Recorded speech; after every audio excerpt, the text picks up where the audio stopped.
Support for Akron City Series football on APS 15 is provided by First Energy. Our energy is working for you. Hiram College, intimate learning with a global reach. And also the Akron Public Schools Career Education Department, helping Akron Public School students set and achieve their career goals. And now, here's this week's matchup.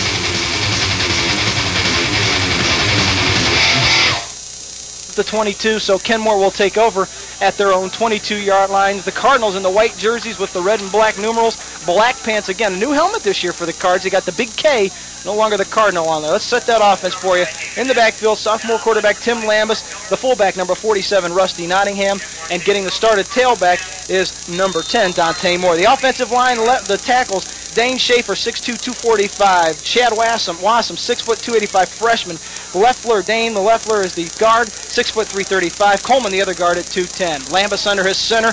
Lenny Alls, 1st and 10 for Kenmore at their 22-yard line. In motion comes Martin to the left. Lambus turns, gives it to the deep back. That's Kirksey right up the middle. 35, still on his feet and dragged down at the 40-yard line. A pickup of 18 yards, and Coach Grimes told us that Mr. Kirksey wasn't going to get the start. He gets the start, and he rumbles for 18 yards on the first play. Well, I think the reason he told us that Matt Kirksey wasn't going to get the start was simply because Coach Jeff Mitchell was standing right behind him, maybe trying to throw him off a little bit. You know, you're going to hear a lot of Matt Kirksey. The only time that young man comes off the field is on a defensive play. Wide receivers for Kenmore, 80, LeVar Jewell, and number 1, Adam Wagner. This time split wide to the left, though, checking in as Jalen Cummings.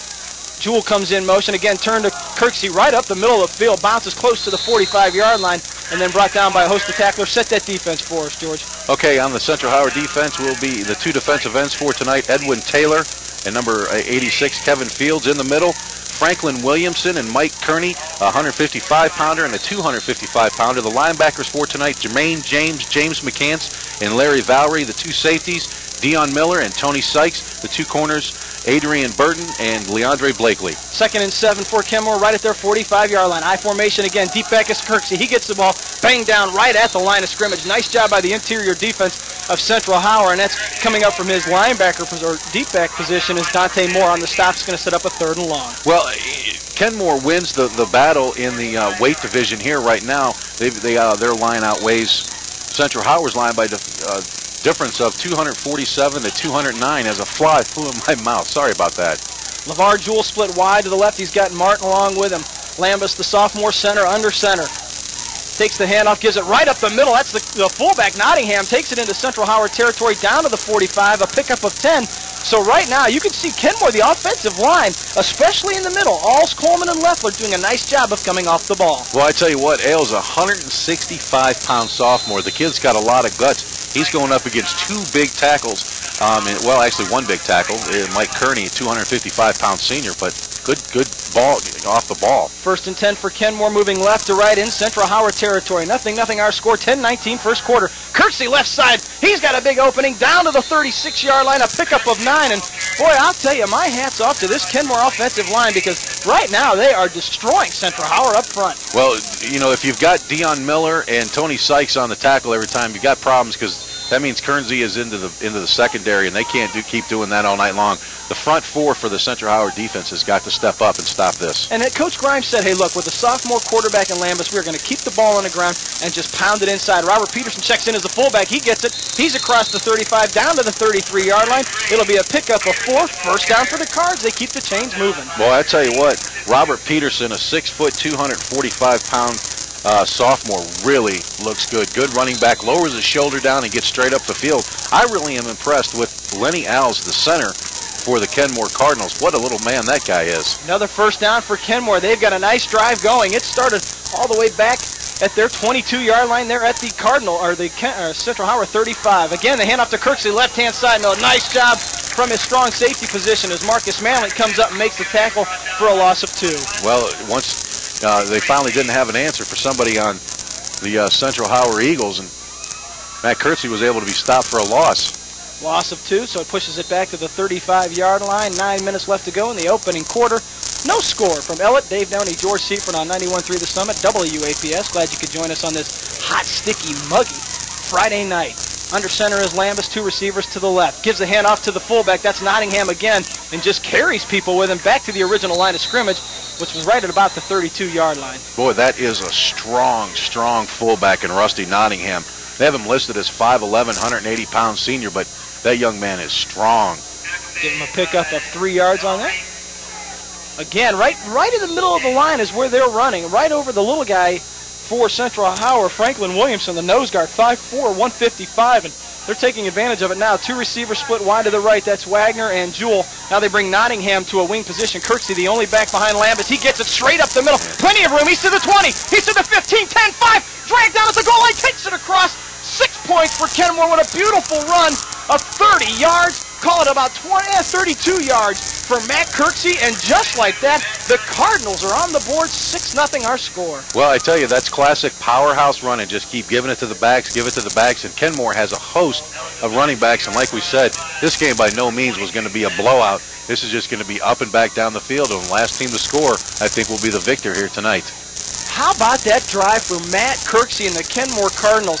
Kirksey, the senior, keeps it 6 times, caps it with a 32-yard touchdown run, 59 yards alone for the senior. Now he will step on to try the extra point, and just like that, Kenmore comes out swinging, leading 6-0. The holder is Wagner. Good snap. Snap is down. Kick is blocked at the line of scrimmage. Nice job coming off the end was Joseph Hormel, or excuse me, no, that was for Central Howard. Deion Miller came off the end and made a nice block and keeps it at 6. But boy, George, an impressive drive by Kenmore. I guess they had some pretty intense workouts this week. You talked to Coach Grimes, and he'll give us more in depth on that one right there. But the extra point missed on there that was blocked that time, Dave, I think that could be pivotal in this game. They go 78 yards. Didn't take them much time at all. As a matter of fact, well, I guess it was a nice drive. It took about 3.5 minutes off the clock as they go 78 yards on the opening drive for Kenmore. Boy, if you're Coach Tony Grimes, you couldn't have scripted it any better. 3 minutes 46 seconds. So not a bad job by Kenmore. Now let's see how Central Howard reacts to this. So Kirksey has it teed up at his 40. Deep are Sykes and Stevens are dead. Back deep for Central Howard. Kirksey gets a right foot into it, a low squib kick. Going to be picked up. Nope, dropped now at the 20-yard line. Coming up the field for Central Howard. He's to the 25. Out to the 35-yard line on the return was Stevens. So that's the kid we've seen a lot. And here comes a late flag as he took it out across the 30 to the 32. What's our first penalty of the game? Let's see what the call is. It was a late flag, too. Stevens was down. That's where you see the officials confer. We have blocked in the back against Central Howard, so we'll move it back. And, well, I'll tell you, not the kind of start that I'm sure Coach Mitchell envisioned when he made his way over here to Ella tonight. Central Howard breaks the huddle and tries to come to the line. The referee pushes him back and says, keep moving back, fellas. That's a 15-yarder. So it moves it all the way back down inside the 20-yard line. Mark it down at the 18-yard line for Central Howard. They are led by junior quarterback James McCants, who transferred in from East. The tailback, of course, is Ramsey Stephen, the all-world kid out of Oklahoma, who is just tearing it up for the Eagles. McCants is going to look to throw, though. He rolls out to his right. He's got a receiver open across the middle. That's Sykes. He's got it at the 22. Breaks free of a tackler. He's to the 25. Tries to get to the corner. Nice stiff arm, but he's dragged down at the 30-yard line. But it's going to be a nice pickup there of 12 yards. 1st and 10 for Central Howard. Well, that's Cameo Crumby that drug him down that time. And I believe that young man plays basketball, doesn't he, Dave? Yes, he does. 5'7", 145-pound senior. Does a nice job of first taking a palm to the face and then dragging down Sykes for the tackle. We'll set the offensive line for you on the next stoppage in play. McCants brings them under center as they're moving right to left near hash mark in front of us. Stevens, the deep back in the I formation. McCants, draw play to Stevens, breaks it to one side, and then he's smothered by a host of white jerseys right at the 30-yard line. No gain on the pickup for the senior Stevens. Let's set that offensive line. The tackles, 5'7", 350-pound Ezekiel Boyd, number 69. On the other side, 6 foot, 275-pound senior Mike Wilson. The guards, Earl Coffey, 6'2", 297 senior, and John McKinney, 6'2", 255 senior, 77 and 78 respectively. And the center, Ronell Jones, 5'9", 265 senior, number 66. That O-line averages, George, an impressive 288 pounds. Well, 248 pounds without Coffey and Boyd in there. Thought I'd toss that out. We got an official's timeout on the 2nd down and 10 play. They're looking at Stevens' jersey. The referee wants to get clarification on what's going on here. Now they're going to send him to the sideline. So obviously something wasn't right with what they saw. Checking in for him will be Edwin Taylor. And earlier this week, Coach Jeff Mitchell said, look, if you see Edwin Taylor come into the game and Ramsey Stephen come out, I won't be a happy guy. I might just go home. That's an equipment change. It's an equipment they're working on. Looks like his pads. His tail pad. So Taylor in. Blitz coming right up the middle. Martin smothers. And I mean smothers McCants all the way back to the 25. It's going to be a loss of 5 yards. Well, I saw the referee toss his beanbag. I thought it was a turnover. I got confused. I'm not sure why he was throwing it down unless he was trying to make them or mark where the ball. Right. So it's 3rd and 14, and now they'll mark him down at the 26-yard line. 6-0 our score. Kenmore up on Central Howard. 6:37 left to go here in the opening half. And now Ramsey Stevens checks back into the game as Edwin Taylor checks back out. Or I should say opening quarter, not opening half. I've already got us through a quarter. Well, it's the opening half. Yeah, that's true. 3rd and 14 for Central Howard at their 26-yard line. Receiver split wide left and right. That's Sykes. Pitch to Stevens off the left-hand side. Cuts it back up the middle, and Will Daly there makes a nice tackle right back to the original line of scrimmage. So it will set up a 4th down punting situation for Central Howard. Boy, I'll tell you what. You can see it. Again, we talked about Kenmore. They came into this game 1-3, but Coach Grimes said, our kids have played hard. They've played well. Right now, they're proving it as they force a 3-and-out by Central Howard. On to do the punting duties is Vong Chow. Stepping deep for Kenmore, just at about his 45-yard line, is Ryan Desjardins. They need a good kick here from Chow. They need to get something going for them. Chow gets a snap, gets a good right foot into it. This is a soccer player, and you can see why. Ball bounces at the Kenmore 35 and then takes a Central Howard roll all the way down to the 15-yard line. And hey, partner, how about a 60-yard punt by Vong Chow? Well, now you definitely see what an addition to this team that Vong Chow is, and he showed it right there in a fantastic punt. We don't have any stats on him. I was looking over here to see what he is. All we have is his name, number, and he's the punter.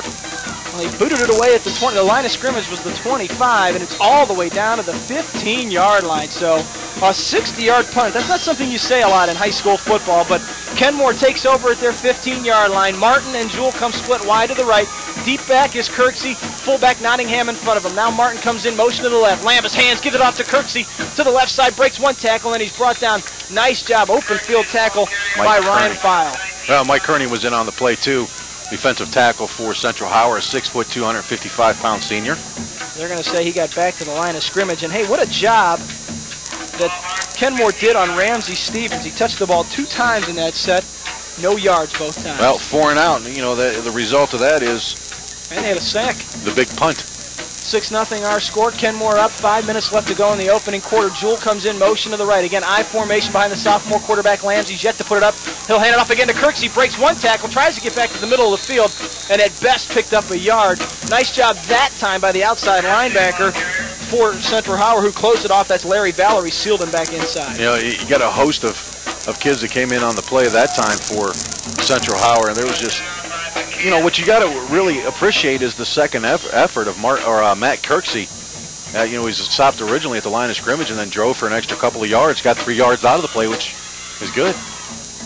So it sets up a 3rd and 8 for Kenmore. This could be a passing down. First one for the sophomore quarterback, Lambus. No, right up the middle comes Nottingham. The fullback breaks the tackle. He's going to be just shy, though, of the first down marker. He had to get to the 25, and he's brought down at the 24.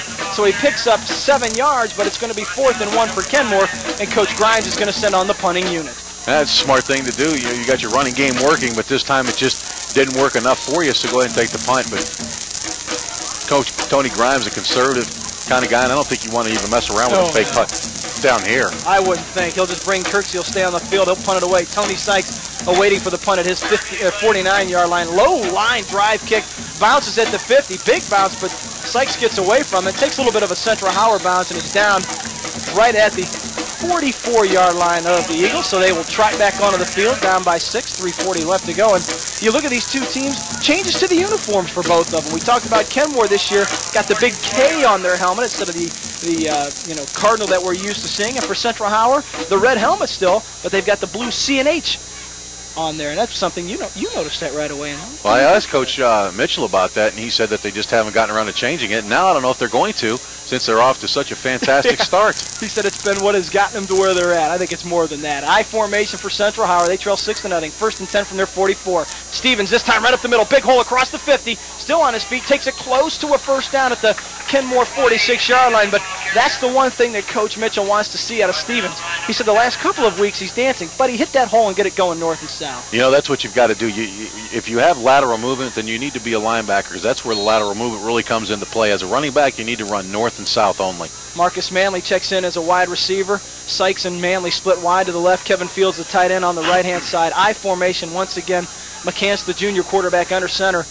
8 guys on the line of scrimmage for Kenmore. They're showing a blitz here. McCants, little miscommunication with his fullback, Gibbons, and he's hit right at the line of scrimmage, so it's going to set up a 3rd down and 1, and you can see it. All those guys on the line of scrimmage for Kenmore really had Central Howard thinking. Yeah, they really did, and it was just nowhere for anybody to go, and they just clogged that line up, and Norman Carrero was not being fooled, number 56 on the play, a 5'9", 255-pound sophomore. And I tell you, he's short, stubby, but he will put a helmet on you in a second. He's very powerful, strong tackle as well. They say he's going to lose a yard on the play, so it's 3rd down and 3. Sykes split wide to the right. Valerie in the slot, dropped on the center, exchange to McCants. Ball is on the ground, and it's still on the ground. It's pitched out to Fields. He's to the 40, 35, 30.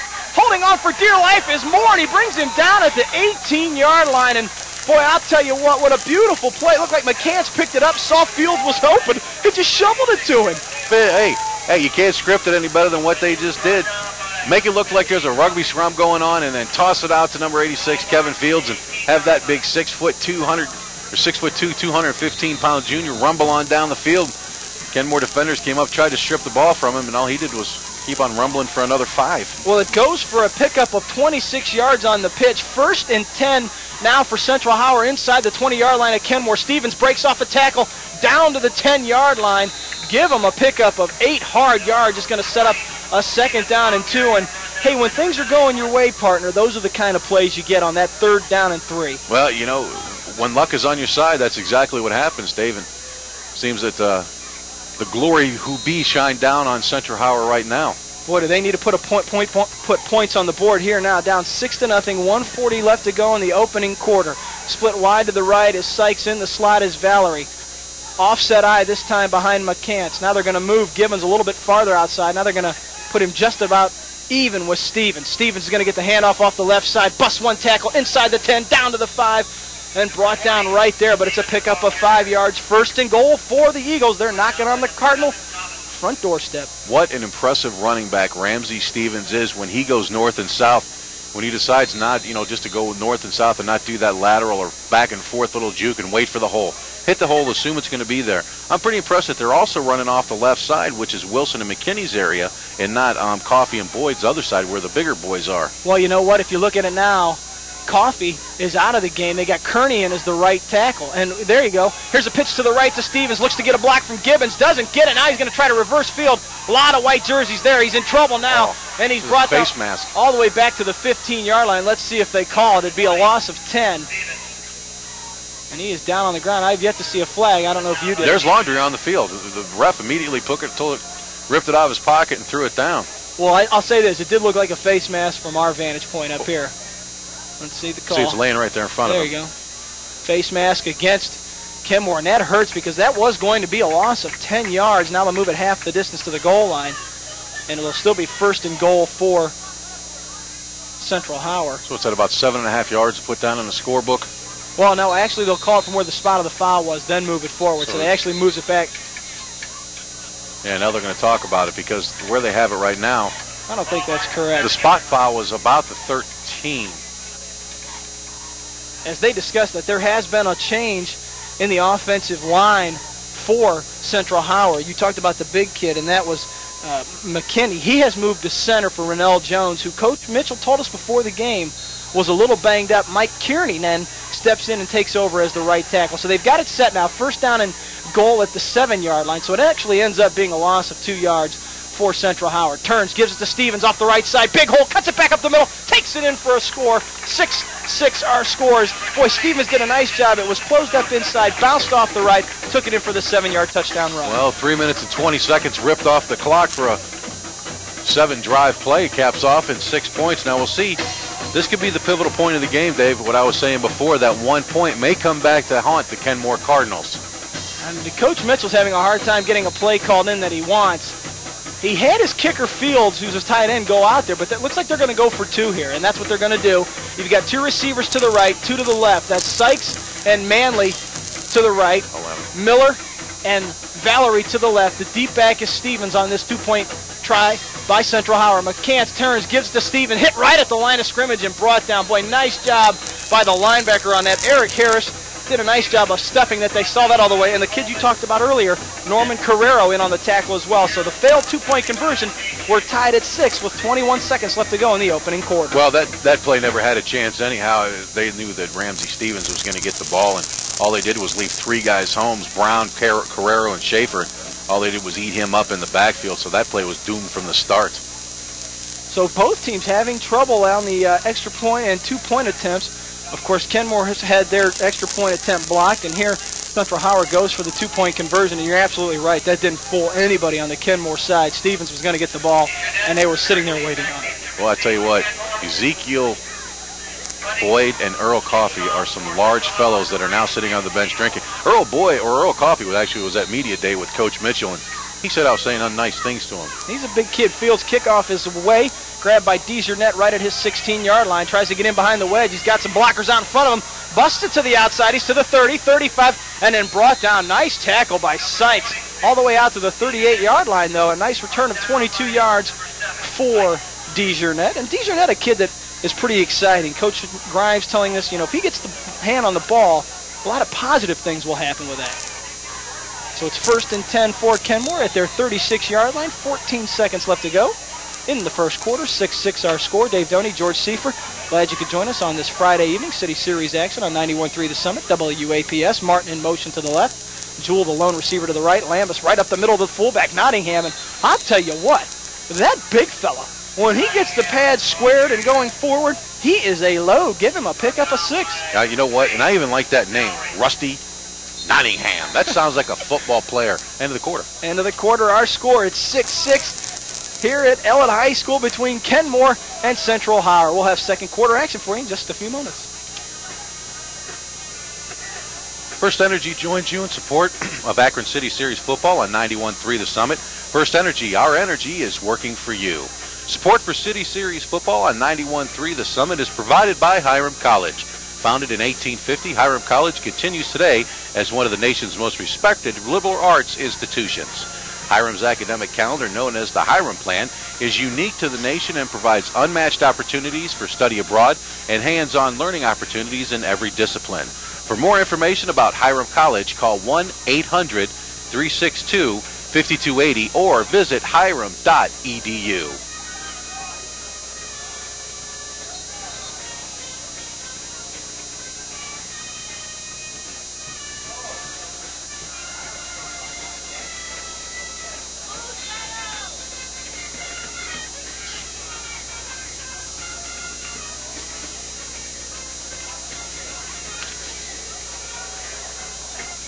Kenmore breaks the huddle at their 42-yard line. 2nd down and 5. John Martin comes in motion to the right. Jewell, the receiver, to the left. Lambus turns, gives it to Kirksey. Oh, and he's smacked right at the 45-yard line. Whew, that was a big hit he took right there from the linebacker, McCants. He falls forward to about the 46-yard line, so it's going to leave him a yard short. 3rd down and 1 for Central Howard. And I'll tell you what, Ryan File, who got the late start here for Central Howard, a safety position, came up and laid a wicked hit on Kirksey, but still a pickup of 4. Big 3rd down now for the Card. 3rd and 1 from their 46. I tell you what, Robert Peterson came up to the line and came back to the huddle and was really shaking his head. Lambus under center, turns. This time it's Peterson, the fullback, stuffed at the line of scrimmage, but he fell forward. I'll tell you what, he's going to be awful close to a 1st down. Now, it's right in front of us as they're going right to left. I'll tell you what, partner, get the knocks out for the first time this year and tell me what you see, but that's awful, and I mean awful close. It's a big call here for Kenmore. I'll tell you, Dave, I'm going to have to go with no. I know they're going to bring the chains out. There's your first. Well, let's see. They give him the first down on that. Okay, that's why I don't use binoculars or make guesses on first downs. I haven't been right yet. Oh, that keeps the drive alive. The 1-yard plunge by Peterson. He checks out. Nottingham checks back in at the fullback position. Kenmore brings him up, led by sophomore quarterback Lambus, who's yet to throw a pass in this ball game. That's key. Let's see if they try to open up. And now you see Central Howard, 9 guys on the line of scrimmage. They're going to force him to pass the ball. Lambus gives it to Kirksey. How he found a hole, I'll never know. He picked up 2 yards right to they'll give him 3 yards out to the 50-yard line. But I'll tell you, George, when do you think Kenmore decides, if something, maybe a little play action, let Lambus throw one? I mean, 9 guys in the box. I tell you, Dave, Leffler, Ailes, and Coleman moved a stack of men. Normally, they only have to move 2 or 3 guys out of their way. They moved at least 6 guys out of the way because Central Howard stacked 9 guys in the box to try and stop that run. Now they got 10 up there, partner. 2 receivers to the right. Now Martin comes in, motion to the left. Again, the I formation. Lambus turns. Kirksey off the left side, falls forward into Central Howard territory, down to the 47-yard line. Give him a pickup of 3, but it's going to leave a long 3rd down and 6. This is just classic. Let your fullback create a hole for you, follow him through it, and make the next guy miss and run. And what's happening is Kenmore is just driving the ball down their throat and blowing Central Howard off the ball. And now back in as a fullback is Peterson. Nottingham checks out on this 3rd down and 5. Jewell and Martin split wide to the left, and now Martin's going to come in motion to the right. Pats Lambus on his fanny. Lambus gives it to Peterson. Big hole on the right side. 40. Still on his feet down to the 34-yard line. Oh, I'll tell you what, a pickup of 12 yards. And credit that Kenmore offensive line. You just talked about them. We maybe overlooked them a little bit talking about the Central Howard line. Well, we kind of said that there was going to be some issues, but Robert Peterson, a 6-foot, 245-pound running back, finally made it to the secondary and unfortunately ran over number 5, Leandre Blakely, 145-pound corner, and just blew over him like he was rushing through his breakfast. 1st and 10 at the 37-yard line of Central Howard. Here come the Cards looking for more. This game tied at 6. This time it's Nottingham, and look at Big Bad Rusty lower the shoulder and take it to the 32, a pickup of 5 with 9, 10 and counting left to go here in the first half. And I'll tell you what, Coach Tony Grimes, he really laid the old snow job on me at practice the other day. Yeah, Dave, we're having trouble doing this. We're having trouble doing that. We've been competitive. They're coming out here like gangbusters. And you know what? He kind of laid a little bit off of it when we talked to him on the field a little bit earlier. What we failed to mention at the beginning of the game was last week, half the teams in the City Series lost. Yeah, well, that's because there'd be 8 teams. Yeah. Oh, thank goodness for that. 2nd down and 6 for Kenmore. Jewell comes in motion to the left. Lambus turns again. This time a pitch to Kirksey. He's got the corner 30, 25, 20. Still on his feet, down to the 10, and then rolls right over fine, down to the 5-yard line. Wow, what a run right there. A pickup of 27 yards. And I'll tell you what, Matt Kirksey with a little pump to his step. Nice run right there, 1st and goal for the Cards. Well, we've seen the man go up the middle, and this time they finally do a little power sweep to the left side. And all he did was hit the corner and turn on the speed and run up the field.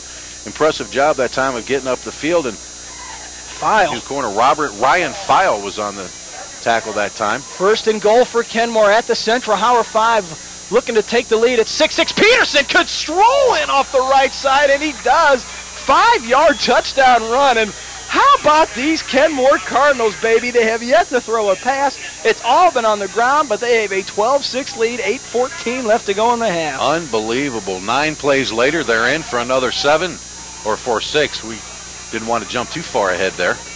Wow, I'm impressed. 4 carries, just 21 yards for Peterson. You do the math. That's 5.2 a carry. He's got a touchdown run as well. The fullback position has just been impressive. I mean, we knew about Kirksey coming in, but the 2 fullbacks, Nottingham and Peterson, have done a whale of a job. And ate up 4 minutes on the clock. Kenmore will go for the 2-point conversion. Martin and Jewell to the left. Now Martin again comes in motion to the right. Kirksey in the I formation, the deep back. Fake the handoff. He's going to look to throw. He's got his man wide open. 2-point conversion to the tight end, Will Daly. There you go. The play-action pass worked to perfection. And look at Lambus, the sophomore QB, get a big hug as he walks off the field by an assistant coach. You got to like that for a sophomore getting his first start. And you know what? He's as happy as a clam in a bug, man. I mean, 125-pounder. I came up. I thought that it might have been a typo on our roster for this kid. But he is a skinny kid. But I tell you, he's getting the job done. And he's really doing a fantastic job of leading the Kenmore Cardinals here tonight. And you know, partner, I couldn't have said it any better. Leading as a sophomore. I mean, you look how he gets out there. He gets them in control in the huddle. They know what they want to run. What's impressive about this, he is a sophomore. They have not been called for a false start or motion or anything. He's done a great job getting the play and getting it run like they need it. 14-6 our score. Kenmore up by 8. Kirksey will boot it away. Gets a good foot into it. This one's going to drive Sykes back. It's over his head. Now he picks it up at his 9-yard line. Looks to set up some blockers. Got a wave of white Cardinal shirts coming at him. Takes it right up the middle. There's going to be a flag right at the 22-yard line. Let's wait and see what the call is. But they're looking right at the big fullback, Deion Gibbons, and they might have got him for either an illegal block. Well, there was a couple of great blocks on that time. I mean, we could hear it up here, but that unfortunately somebody was called for an illegal block in the back, and that'll move it back and take away good or decent field position for the Central Howard Eagles. They'll be pushed all the way back to the 10-yard line. That's going to take it inside that because it's a 15-yard, 10-yard penalty right down to the 11-yard line. Maybe I couldn't see that correctly. I thought he was at the 21, to be honest with you. To be honest with you, I guessed, my friend. So it's 1st and 10 for Central Howard at their 11-yard line. They trail Kenmore 14-6 with 8 minutes left to go in the opening half. Sykes and Valerie, the two receivers, split wide to the right. And Kenmore's got too many guys on the field. They're not going to get Martin off in time. Here comes the flag, a free play, and Stevens right up the middle. He will go nowhere, but they're going to get 5 yards as John Martin, one of the defensive backs, tried like all, you know what, to get off the field. He just couldn't do it in time. They had 12 Tony minutes on the Sykes field. is really in agony as he jumps off the field. He's shaking his arm and everything else. I don't know what. Now that's the linebacker. Oh, duh. My bad, partner. I don't know what happened to him. No, that wasn't Sykes. Who is that?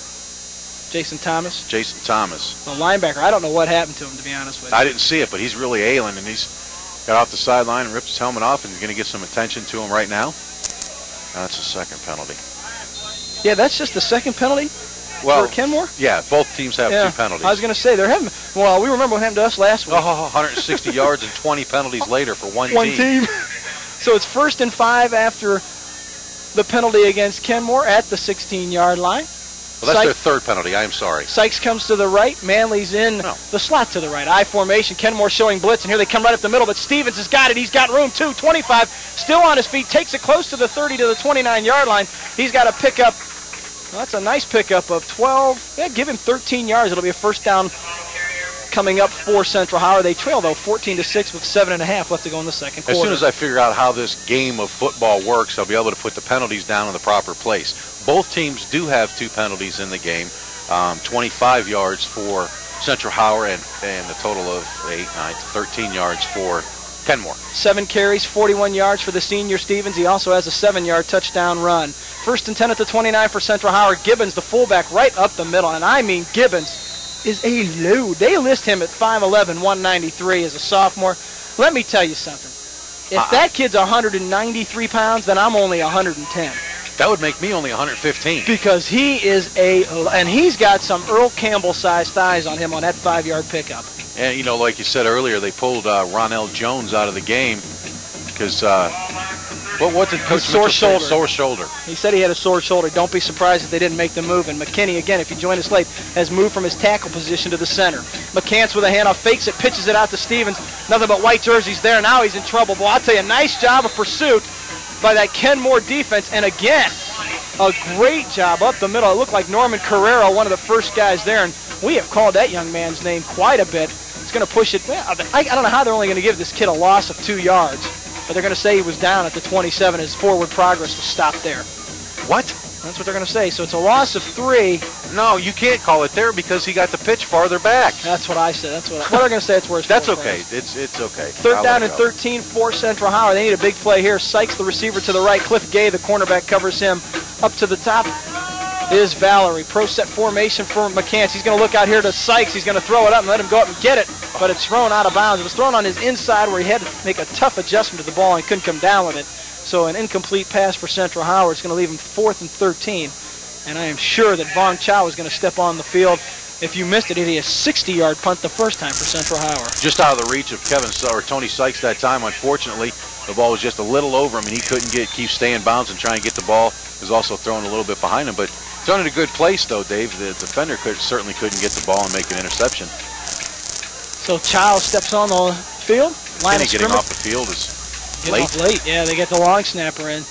Snap is good. Chow picks it up. Line of scrimmage was a 28. This one's not going to go 60 yards. Bounces at the 47. Gets another good roll, though, and it's down right at the 40-yard line by Tony Sykes. So Tony should have just let that one go. Punt of 32 yards. 14-6 our score. 5:43 left to go in the opening half. Kenmore Cardinals up by 8 on the Central Howard Eagles. Well, another 4 plays and out for Central Howard. That's 2 in a row, or 2 for them. Broken up to one of their 3 drives with a touchdown. Kenmore leads 14-7. Matt, I don't know, you got Mike Kearney coming off the field, the defensive lineman. Again, he's had to go in on the offensive side as a lineman, so they're going to give him somewhat of a breather.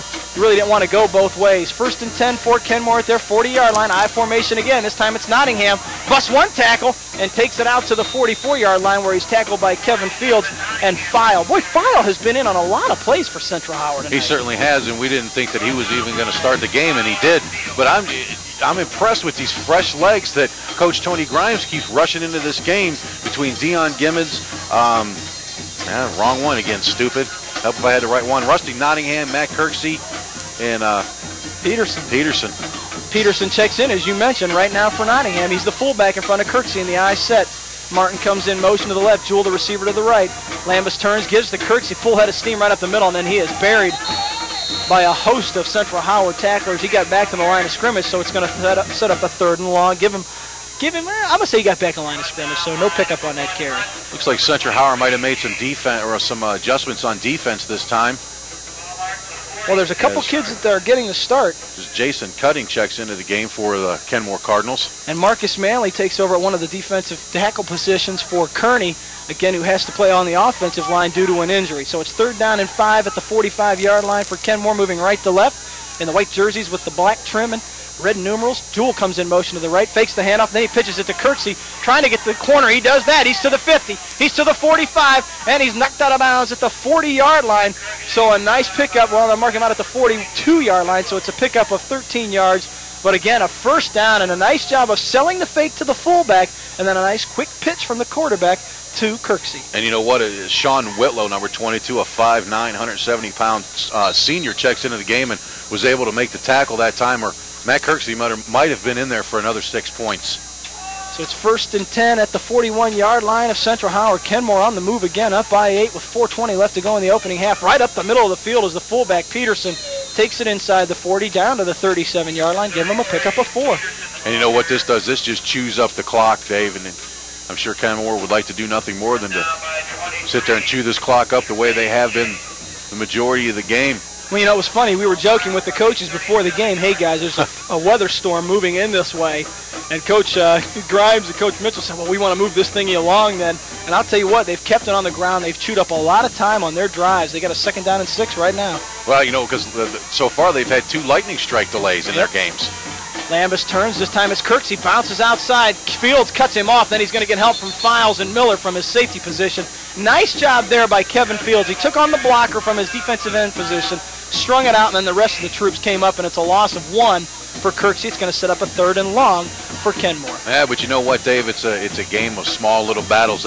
Central Howard was able to win that battle, and now Kenmore will come back with something else, and possibly they could win that one. I'd say we knew from the beginning, and when we saw this one on the schedule, this was going to be a great game, and it's living up to everything that I've seen. Just good, straight, powerhouse running. Every once in a while, something a little different to throw it off, but just front, straight, smash mouth football. 3rd down and 8 for Kenmore at the Central Howard 39. Martin in motion to the right. Here comes the blitz. Fakes the handoff. Lambus is going to throw it out here. Tried to hit his tight end, Daly, who slipped and fell at the 35-yard line. That stops the clock. It's going to bring up a 4th down. And if I'm Coach Grimes on this one, partner, I think I punt it away.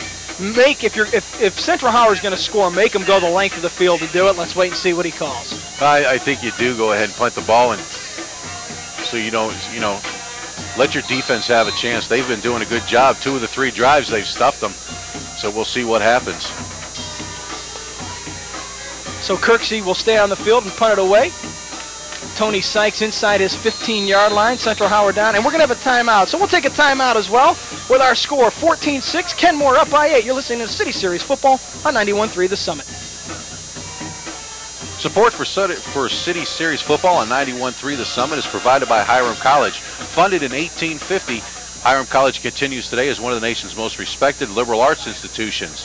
Hiram's academic calendar, known as the Hiram Plan, is unique to the nation and provides unmatched opportunities for study abroad and hands-on learning opportunities in every discipline. For more information about Hiram College, call 1-800-362-5280 or visit hiram.edu. First Energy joins you in support of Akron City Series football on 91.3 The Summit. First Energy, our energy is working for you.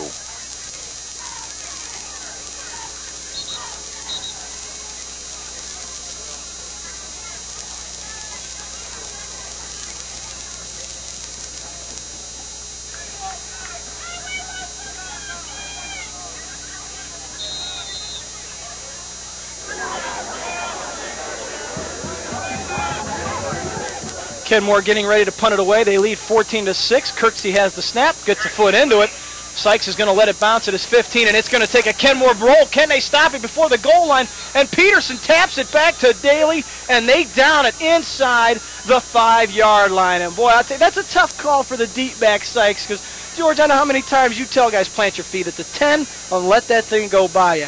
He thought about going up and making a try to pick it up.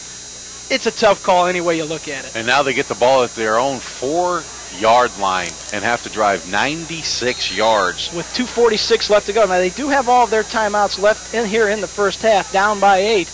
But I'll tell you, this Kenmore defense has come to play. Ramsey Stevens, he's been everything we thought he'd be. He's doing a very nice job. 7 carries, 41 yards, and a touchdown. But they've kept him in check, and that was one of the keys.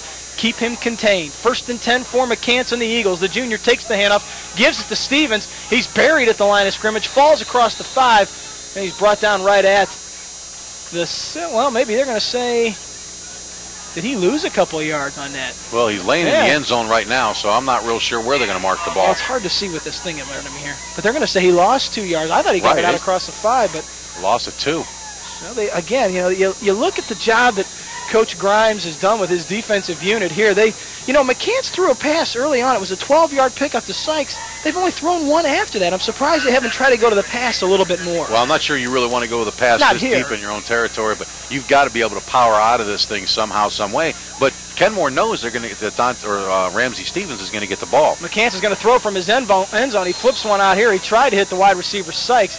The thing you got to worry about too when he's throwing from the end zone, a holding call in the end zone's a safety. Right. So that's a gutsy call right there by Coach Jeff Mitchell, but it also brings up a 3rd and 11 from their own 3-yard line. As we sit up here and say that we wouldn't throw from the end zone, and ladies and gentlemen, that's why we're up here calling and joking around and not actually involved with the game of football. And I'm sure Coach Mitchell will let us know about that when he sees us again. Which he always does. Always. So 3rd and 11 for Central Howard at their 3-yard line. Less than 2 minutes to go here in the opening half. Kenmore leading 14-6, and this is a big play just to get them some room for their punter. Stevens, big hole off the right side. Oh, and then he runs into an official, and an official is down. He's back up. At the 10-yard line is Stevens. He's going to come up short, but give him a pickup of 7 yards, and that poor official could not get out of the way of the play as hard as he tried. And smart move here by Kenmore, George. They call a timeout. That's their second timeout, but Ramsey Stevens that time, I think, was trying to get around the official, and he got caught between the official and the defender was able to catch up to Ramsey Stevens that time. The official was dead in their way, and he would nothing against the official. He just didn't know which way to go because Ramsey Stevens has got those hips going back and forth and didn't have any idea which way to go. And look at Coach Mitchell in the middle of his Central Howard offense. I mean, he is letting them have it. He's not happy at all with the way they have come out and played in the first half, and he is. Again, for those of you who know Coach Mitchell, he's done a whale of a job at that Central Howard program in his 4th year. People will say, well, Dave, they only have, 7 wins in his tenure that he's been there. I don't care. That was a school. First off, they almost lost the program a few years ago, okay? Then this year, they were talking about closing the school itself. Right. He's kept his kids together. He's gotten in a nice transfer from Oklahoma and Ramsey Stevens. Lo and behold, here they are 3-1, but they are in trouble here tonight. And a nice transfer from East, and James McCants, he comes sir. over and is the quarterback, the junior quarterback for the Central Howard Eagles. So, I mean, he's really done a fantastic job of getting kids on the field, and then irrespective of what some of their needs are as well. Vong Chow will boot it away from his goal line. Kenmore should get good field position out of this one. Good punt by Chow to the 45. It's taken right there by DeJarnett. He's got a big lane off the side. Clipping call is going to bring it all the way back, though, as he is brought down at the 25-yard line. But a clear clip right at about the 35-yard line. So the pickup of 20, 25 yards will be for naught. It's going to come back. It'll be a spot foul, but that's a tough one because Kenmore would have had great field position. They're still going to have good field position, but it would have been nice if they'd have started right there. They're still going to be in Central Howard territory. 14-6 our score, 93 seconds left to go in the opening half, what has been a very entertaining half and has been a hard-hitting half. We have seen some big-time pops in this one tonight. And that's only Kenmore's third penalty of the evening and moves them back to Central Howard's 46. That's what I'd say. I'll tell you what, you look at the sky up there. I know nighttime is falling, but it's a little bit darker than nighttime. I'll say that for you. We might have some storms brewing in. I know you said you took a peek at a radar and it was coming this way. 1st and 10 for Kenmore at the Central Howard 46, moving right to left, right in front of us here at Ellett's Orange Bowl. Martin comes in motion to the left. Lambus going to fake it. He's got a man wide open. It's Martin behind the backfield. He's got it at the 28, and he's drugged down at the 25-yard line.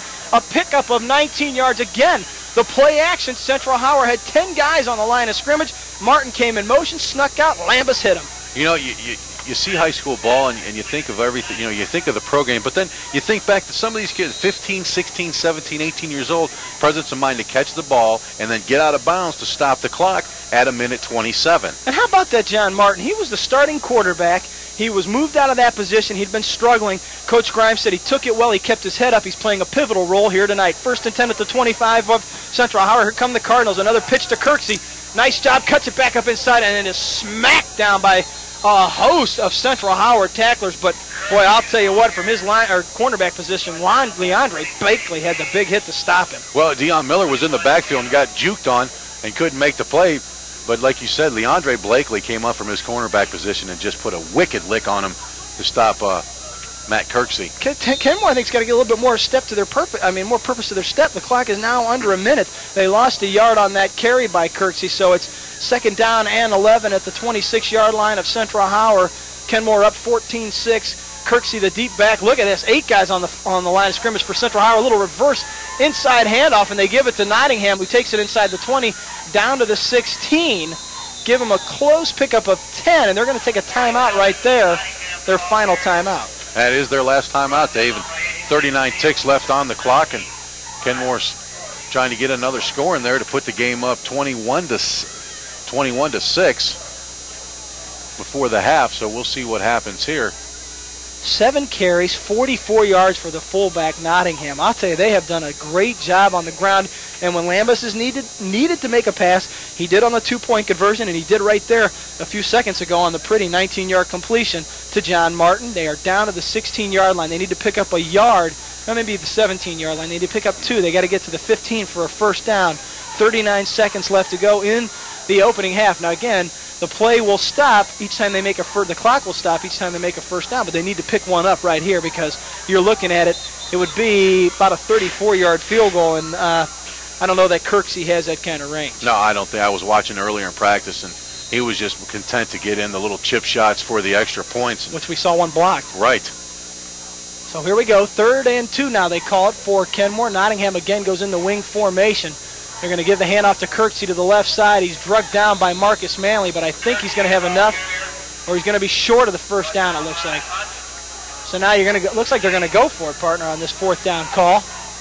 Clock still rolling at 26 seconds. Central Howard quickly got to the line of scrimmage. Martin comes in motion to the left on this 4th and 1. Kirksey, no, fakes the handoff. They're going to float it out here to Martin, and it's intercepted at the 5-yard line. Well, nice job. Okay, they finally gave it to him. Nice job by Central Howard. They adjusted well, and dropping back to make the interception is the safety, Deion Miller. And you like that. Kenmore, you said take your shot at it. They couldn't get it done. It's picked off, but it really doesn't hurt them. Because, again, people were saying, well, they could have kicked the field goal. We don't know that Kirksey had that kind of range. No, he couldn't get the extra point in earlier and fairly confident. And, on 4th ball, what else? I mean, what other choice do you have? It's 4th down. You're way deep in their territory. Take the chance. I mean, now they've got to drive 95 yards at the 5-yard line in 15 seconds. They better do it in one play. Just take a knee, you think? I would. And just go into the locker room. Let's see what Coach Mitchell and the Eagles decide to do. Not his style. McCants under center. Stevens, the deep back, gives the handoff to Stevens, runs into his own blocker, and he's going to be brought down at the 3-yard line, so it's going to be a loss of 2, and I'm sure Coach Mitchell will let the clock roll, and they will just go in to the locker room down by 8, and that's exactly what they're going to do on that 2-yard loss by Stevens. And that is the end of the second quarter. 14-6 our score. He ran straight into Earl Coffey that time. Kenmore up by 8. We're going to take a quick break, and then we'll come back and we'll go over some second quarter stats, and then we'll listen to the Coach's Corner. You're listening to City Series Football on 91.3 The Summit, WAPS.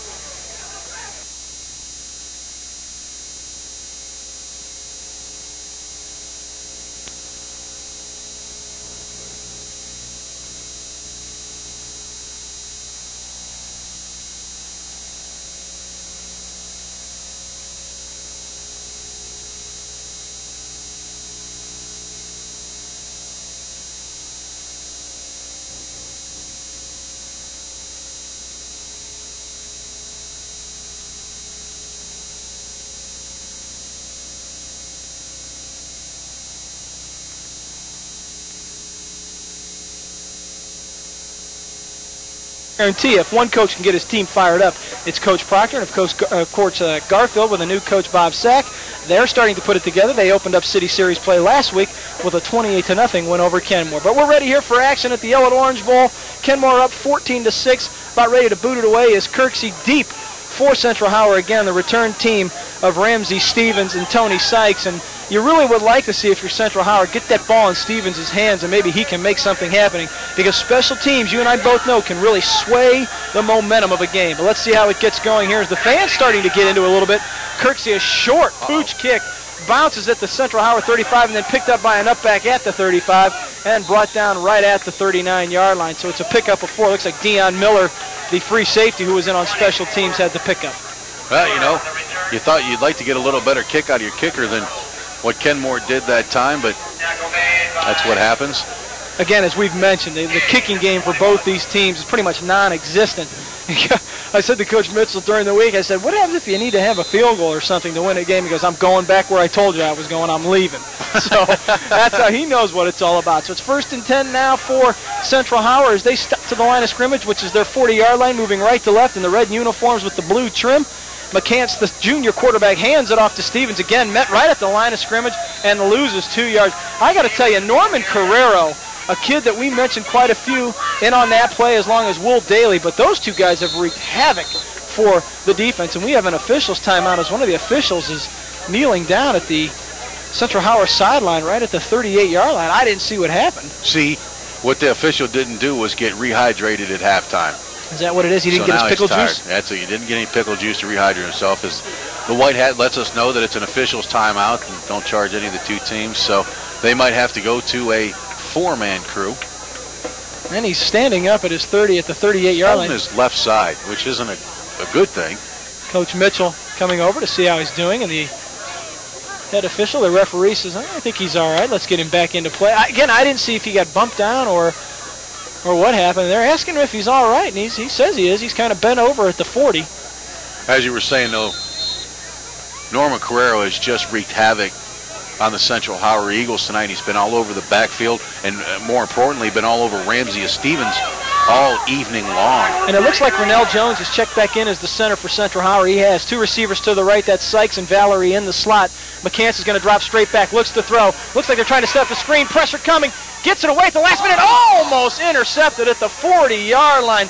Oh, the linebacker Thomas had it in his hands and just dropped it as they rolled McCants out to the right. He had a lot of pressure. Dane Schaefer coming off that right end position. Boy, Jason Thomas had it in his arms and then fell down and couldn't keep a hold of it. The 6'1", 175-pound senior, but James McCants, the quarterback for the Central Howard Eagles, really had to do something because he just had a host of Kenmore Cardinal defenders all over him. 3rd down and 11 for Central Howard. They need to get right to the 50-yard line for a first down. McCants, I formation. Gibbons the fullback. Stevens the deep back. 2 receivers to the right. Kenmore showing blitz. Here they come. It's picked up. McCants rolling out to his right. Throws it down the middle. His receiver never turned around.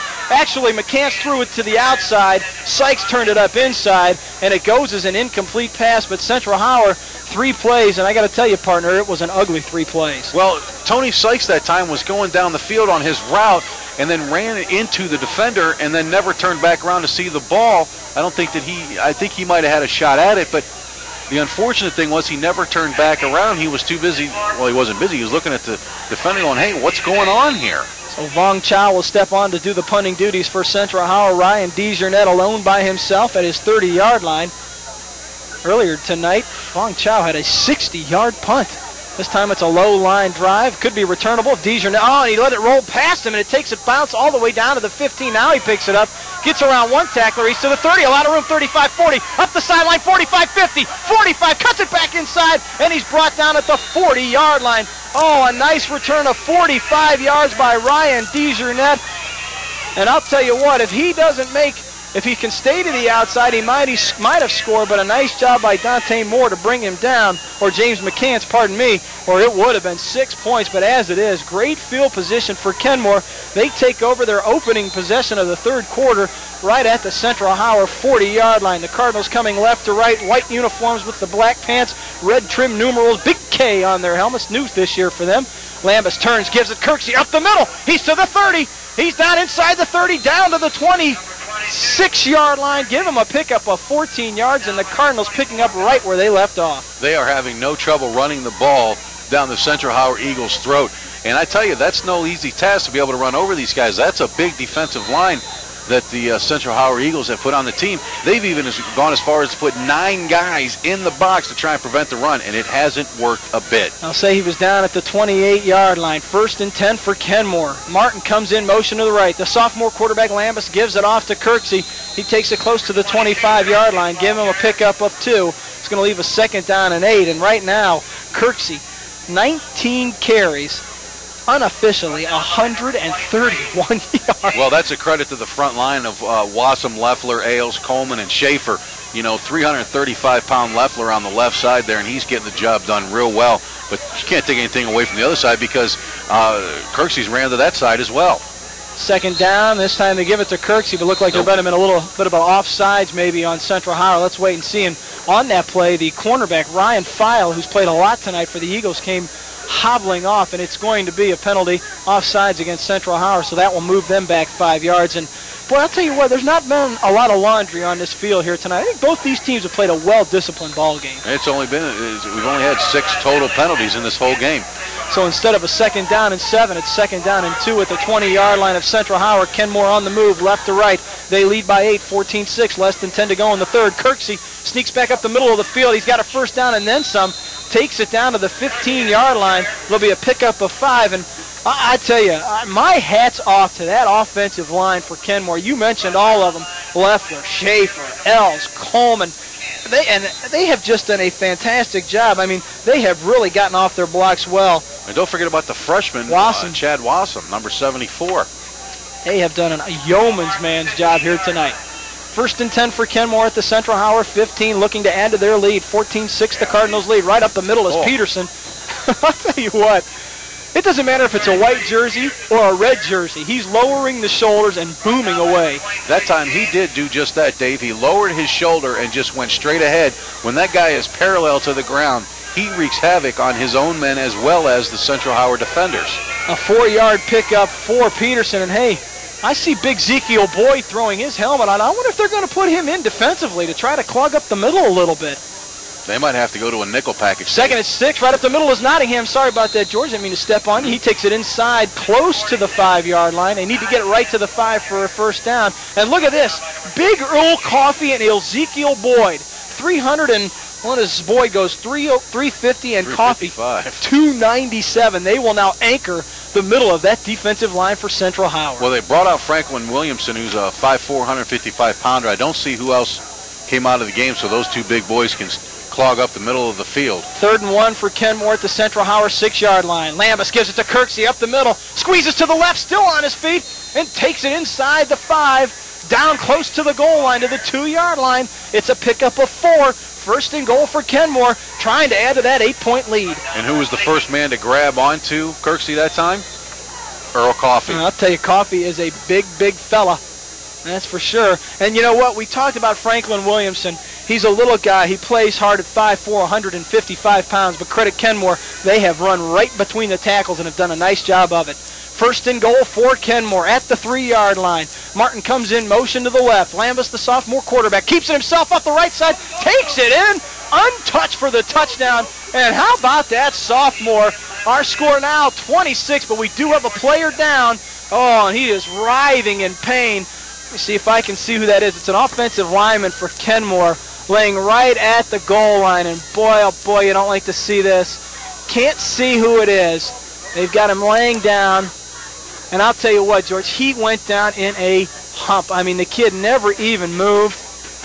And now they've got trainers out there taking a look at him. Oh, boy, you hate to see this. They got him laying on his back. Let's wait and see.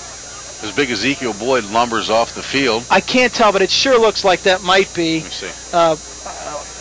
Leffler, Dane Leffler, this junior 6 foot, 335-pound offensive guard. And, boy, they are quickly getting people out to him. It looked like it might be a leg injury. He immediately grabbed his leg. But anyway, it's a 1-yard or 3-yard touchdown plunge. Nice job there by the quarterback. Just kept it on the keeper. That's Lambus. Ran right up the middle for the score. Made it 20-6. And now, you know, the entire Kenmore team is just kind of in shock. They're just standing here watching as they attend to Leffler. And I know you were just asking the Kenmore coach if that's who it was. But on the plus side of all this, let's get off some of this negativity for a second. You know, that they did score the touchdown, a 2-yard run by Tim Lambus, the sophomore, really taking good control of this team, and that puts the Kenmore Cardinals up 20-6 in 8 minutes. It only took 3 minutes on that drive. 7 plays. Nice, and it was a nice drive. I mean, they have done a beautiful job of running the ball, and that time Lambus just took it in, stayed behind his center alls, and was able to power it in for the touchdown. Again, 20-6 our score. Now they're getting the big fella up, and that's a good sign to see. That's a great sign. He's going to try to walk off under his own power, but he's definitely favoring, it looks like, his right leg. And look at that big fella, and they should give him a nice round of applause because he has played well. And you like to see that toughness, George. He will not let anybody help him off the field. He wants to walk off under his own power, but it's going to be a struggle for him. It's official now that Dane Leffler, a 6 foot, 335-pounder, with the way that young man got up and went off the field, he's my big boy pick this week.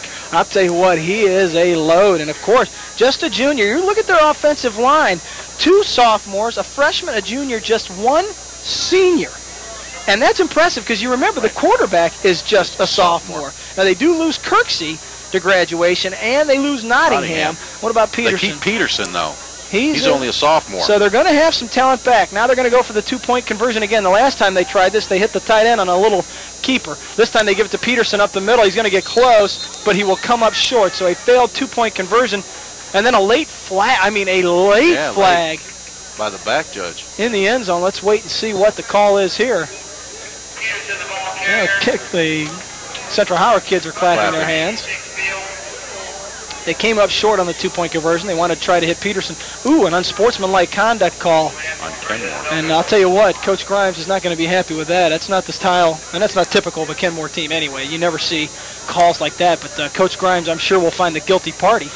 No, but, you know, every once in a while, you're the wrong guy in the wrong situation. You say something in the heat of the moment down there, and, you know, because you missed the extra point or something like that, and unbeknownst to you, that the guy with the yellow hanky standing right behind you, and before you know it, you're the one that's getting teed up, if you will. So our score, 20-6 now, 8 minutes left to go in the third quarter. Kenmore up by 14, trying to pick up their second win of the season. They started the season off on a good note. They went on the road and they beat Rootstown 19-7. Then they lost to Norton 27-7, Stowe 30-14, and then they fell to Garfield last week in their city series opener 28-0. Well, go ahead. I was going to say Kirksey put the ball down on the 40, which is normally where you kick the ball for high school, and they had the whole team lined up there, and I was thinking, well, you should be probably moving that back to the 25-yard line because of the 15-yard penalty. And you look at Central Howard, they start with wins to see with Garfield Trinity 18-13 on the road. Then they come back and knock off, or they lose to Coventry 23-20 in overtime. And Coach Mitchell said that was the turning point for this team. These kids rallied around themselves. That was a tough loss for them. They all a game they thought they should have won. Some questionable calls near the end that Coach Mitchell said really did not go his way. Then they come back and beat Minerva 30-14, and then they top East last week in their City Series opener 14-6. And I know, George, you're trying to find out how. He's walking across. He's walking back there. He's a big boy. He's got a bottle of water in one hand and his Volkswagen-sized helmet in the other one. Talking about Chad Wassam, the offensive lineman. Kirksey gets a foot into it. Ramsey Stevens, Leffler picks it up his 32-yard line. Comes across the middle of the field. He's to the 40, 45, 50. Turns on a burst of speed, gives a stiff arm, and then he's ridden out of bounds at the Kenmore 41-yard line. So a nice return there of 26 yards for Ramsey Stevens. And we said if he could get the ball in his hands, he could do some damage with it. Well, this is the first time that they've ever started a drive in Kenmore's territory. Everything else has been, terrible. Their own 18, their own 44, their own 11, and their own 40. For the first time, they get to start at Kenmore's 42. Is that what they're calling it? I'd say about that. So it's 1st and 10 for Central Howard, the Cardinal 42-yard line. I formation, Gibbons the fullback, Stevens the tailback, 2 receivers split wide to the right. Fields a tight end, and that looks like that's going to be offside. Call me crazy, call me stupid, but I'd say when 5 guys are across the neutral zone, that's offside. But you got to make sure that it's against the Kenmore Cardinals. Well, I got to tell you, I never saw anybody for Central Howard move, and that's what it is. And I tell you, that big return on the kickoff has sparked the Central Howard fans. They haven't had a whole lot to cheer about here tonight, and they're starting to get behind the Eagles. Yeah, and number 66, the center, Ronell Jones, has checked back into the game. So that moves McKinney back to his guard position. Stevens gets the carry on the left-hand side, busts one tackle, takes it close to the first down. He had to get to the 32, and I think he has enough for it as he took it off that left side. Stevens, too, you can see it. Again, as we mentioned, coming out of the halftime, he was talking to Coach Mitchell, and he kept telling him, look, just stay calm. You're going to get your opportunities. They give him a pickup of 4. I still think it was pizza recipes. I didn't say that. 2nd down and 1 for Central Howard. McCants, the junior, under his center, Jones. He's going to drop the snap. Ball's on the ground, and it looked like Kenmore got it, and they did. John Martin, Johnny on the spot, was able to fall on it. McCants was going to keep it. And, George, again, we don't know if there's that shoulder injury to Jones, if it's hard for him to get the snap up, but tough time to have, I believe, their first turnover? Yeah, that's their first turnover, so it's even now. 1 fumble, 1 interception, but the interception was so late in the second quarter, It really didn't even matter. But I wanted to say that time now that Earl Coffey's a little tired down there. Timeout on the field? That he's getting worked over there. Timeout on the field, our score with 7:19 left to go in the third quarter. 20-6, Kenmore up by 14. First Energy joins you in support of Akron City Series football on 91.3 The Summit. First Energy, our energy is working for you. Support for City Series football on 91.3 The Summit is provided by Hiram College. Founded in 1850, Hiram College continues today as one of the nation's most respected and liberal arts institutions. Hiram's academic calendar, known as the Hiram Plan, is unique to the nation and provides unmatched opportunity for study abroad and hands-on learning opportunities in every discipline. For more information about Hiram College, call 1-800-362-5280 or visit hiram.edu. The Akron Public Schools Career Education Department joins you in support of Akron City Series football on APS 15 in a constant effort to prepare Akron Public School students for real-world career opportunities. Over 200 high school students will be visiting Akron middle schools to give skills demonstrations to Akron 8th graders. Some of those skills include machine, polymer, and engineering technology, welding, construction, cosmetology, and early childhood education, business graphics, and many others. Parents may call their child's middle school for dates and for more information.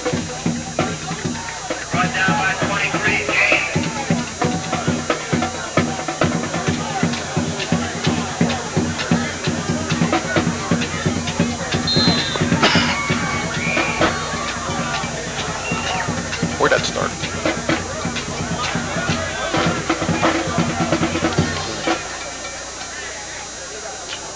Second down and 7 for Kenmore after a 3-yard pickup by the fullback Nottingham. Now it's Peterson, the other fullback, back into the game, and he takes it out over the 40-yard line. Close to a first down. He had to get to the 42, and he's right at about the 41-yard line. So it's going to be a pickup of 6 yards for Peterson. And again, that lethal 1-2-3 combination. You don't hear that a lot, a 1-2-3 combination. But Kirksey, Nottingham, and Peterson, the tailback and 2 fullbacks, they have done a fantastic job tonight for Kenmore. And the front line as well for the Kenmore Cardinals has really impressed me. Wassam, Leffler, Ailes, Coleman, and Schaefer. But I don't see, is Leffler back in there? I don't think he is. We're going to wait and see. I think we've got a substitution. Peterson has the ball, pushes the pile forward out across the 32 to the 33-yard line. Give him a pickup of 2 yards, and it will be a first down. And, yeah, checking in for Leffler was Mac Valencia, a 6-foot, 265-pound senior taking over for Leffler, who left with a leg injury on the touchdown run just a few minutes ago. But a first down on the 2-yard carry by Peterson. First and 10 for Kenmore. They lead 20-6, 5:50 left to go in the third quarter. Cardinals moving left to right in front of us, and now Jewell, the wide receiver, goes in motion to the left. Fake the handoff. Looks like a busted play, but they get it to Kirksey on the pitch. A lot of room. Oh, and then he's tripped up at the 45. Oh, I'll tell you what, that was a nice tackle by Jermaine James because Kirksey had a lot of green in front of him. Jermaine James has really done a good job a couple of times of stopping a play that looked like it was going to go the distance. Well, you talk about James. People don't know this, but with all the good linebackers they had last year in the City Series, Jerome Ivory, Antonio Reynolds, Mr. James was the leading tackler in the city last year, so he knows to put a helmet on the ball. Second down and 6 for Kenmore at their 46-yard line.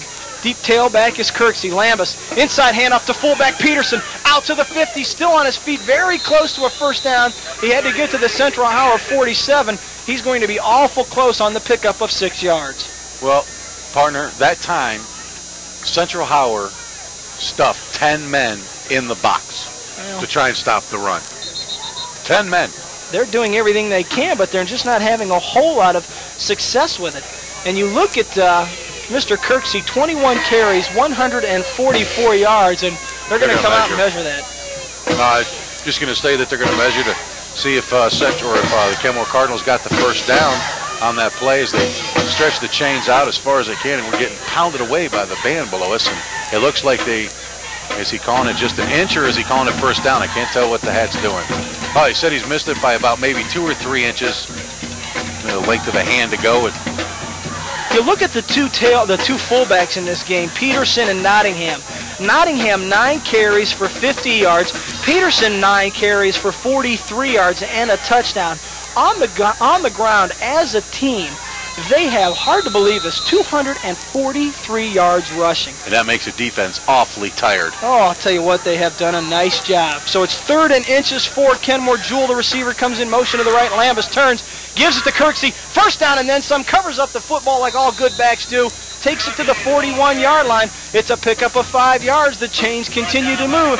And it's 4:40 left to go in the third. Kenmore up 20-6. And this offensive line has just, again, we're not, harping on them so much, but my goodness, are they impressive, that unit. They certainly are. And that time, they're just blowing the Kenmore front or the Central Howard front line right off of the ball. Martin and Jewell come split wide to the right. Martin in the slot. He's come in motion quite a bit tonight. Here he comes again in the I formation. Lambus, the sophomore quarterback, going to stuff it in the belly of Kirksey. He's got plenty of room. He's to the 30, 25. Open field in front of him. 15, 10, 5. Takes it in for a touchdown. A 41-yard touchdown run for Matt Kirksey. And that makes it 26-6. And we've got a Central Howard player down at the 40-yard line as Coach Mitchell and a trainer come out to attend to him. But a 41-yard scamper for Kirksey. Give him another touchdown on the evening. That is his second of the night. And boy, I'll tell you, Matt Kirksey, what a job. 22 carries, 185 yards unofficially, and 2 touchdown runs. And that one, George, might be the one that breaks the Campbell's back, as now they're up by 20 at 26-6. Well, that's incredible. I think the injured player that's down, and I don't want to say this for sure, but I think it's Leandre Blakely, the cornerback for Central Howard. You credit Kirksey on that one because the original call was for him to look like go up the middle, but he was able to bounce it outside, and once he did that, there was nobody there. Kevin Fields gave it a good try from his defensive end position. He just couldn't catch up to him. Kirksey put the wheels on him. He's gone, and good eyes, partner, because it was Blakely who was injured, walking off under his own power, favoring that right leg. But, well, I'll tell you, this Kenmore offense, I'm sure Coach Grimes is thinking to himself, if we could have gotten rid of some of the penalties and turnovers in these first few games, he even said in the coach's corner, we could very easily be 3-1. And conversely, Coach Mitchell's walking the sideline, looking around saying, what do I have to do to stop Matt Kirksey? The guy's just running all over the field. I mean, and he's tried, too. We saw Ezekiel Boyd and Earl Coffey come in on the last set of downs for Central Howard at the defensive tackle position. But you're right, these three backs, Kirksey, Nottingham, and Peterson, have had a field day. And again, let's credit the line. Wassam, Leffler, Alls, Coleman, Schaefer. Now, Leffler left with an injury, and Valencia has checked in and done a nice job in his stead. Yeah, he's done a fantastic job. It's like the guy, like Kenmore hasn't missed a beat in the three-back set, keeps coming in there and running rampant over the Central Howard Eagles. So they're going to go for the two-point conversion again. Ball spotted at the 3-yard line. Kenmore up by 20 at 26-6. Two receivers. Now Martin comes in motion to the right. Kirksey in the I formation. They give the handoff to Peterson, the fullback. Follows the block of Martin, and he takes it in for two. 28-6 our score. The Card in control here at the Orange Bowl, up by 22 points. And hey, this is an eye-opening game for, I think, a lot of teams in the City Series. There's been a lot of talk about Central Howard. Again, rightly so. Off to a 3-1 start. Coach Mitchell has this program moving in the right direction, but Coach Grimes said, hey, don't forget about us now. We can play some football, too. I think what else is interesting, too, Dave, is that Peterson fell down, and when he fell down, he fell into the end zone, and that just seems the way things are going for the Kenmore Cardinals tonight. When they fall for positive yardage. Well, 6 foot, 245 pound. What the most impressive thing about Peterson, the 6 foot, 245, he's a sophomore, and the kid runs like he's a junior halfback at Ohio State. Hey, that's what I was going to say. You know, he's a big kid, but he's quick on his feet. Now, I know you and I are a spelt, 200 and something. We were never that quick. More something than 200. that kid can get it moving. What I like about him and Nottingham and Kirksey, they go north and south. They're not shoulder down. Yeah, they're not a lot of east-west running. Kickoff here taken by Stevens at his 15-yard line. They need to get something going. Takes it up the middle of the field and is brought down at the 35-yard line. So a nice pickup of 20 yards on the kickoff return. But I'll tell you, now if you're Coach Mitchell, you got to start putting the ball up, and here comes a late flag. And that's going to be unsportsmanlike conduct against the Central Howard Eagles. And they're the only ones that are around the official that threw the flag. And these are the kind of things you don't like to see if you're Coach Mitchell for the Central Howard program. Well, when things get bad, they go worse. I mean, when it rains, it pours, and unfortunately, they're going to wave off the flag. They're going to learn from that, but that's a good call. Wave off the flag, and Coach Mitchell clapping as he's going to get an explanation from one of the officials. And I'll tell you, there was a couple kids around him, and they were like, no, we were talking to him. You could see what they were doing. So it's 1st and 10 now for Central Howard at their 34-yard line, trailing 28-6 with 4:09 left to go in the third quarter. And keeping my fingers crossed, partner. Don't want to jinx us, but the rain has stayed away here from Ellett. McCants under center. Two receivers split wide to the left. Now Stevens out of the backfield to the right. They're going to roll McCants out. A lot of pressure. Flips it out here to Sykes. Oh, nice catch by Sykes at the line of scrimmage. Woo, that ball was almost picked off.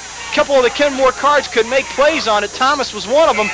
But, I'll tell you what, also in on that was Adam Wagner, who could have had a shot at it, but Sykes used all of his frame to go up and bring that baby down. Well, there's a number 58 that's in there. I don't have who that young man is, but he came on a blitz, and he was all over James McCants. Don't even look at the roster. There's no 58.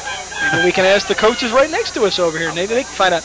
Maybe they can find out for us. But you're absolutely right. It ends up being a completed pass for 1 yard. McCants to Sykes. It's just his second completion tonight. Both of them to Sykes for 13 yards for the junior quarterback, McCants. I formation, 2nd down at 9. We'll call it for Central Howard. Quick out to Valerie. They got a fall, and that ball's a lateral. It was behind the line of scrimmage. I don't think Valerie knew it, and I believe Kenmore recovered it, and they did at the 32-yard line. It was thrown behind the line of scrimmage, behind the back, made it a lateral, and they fell on it. I think the coach next door told me that was Matt Coleman.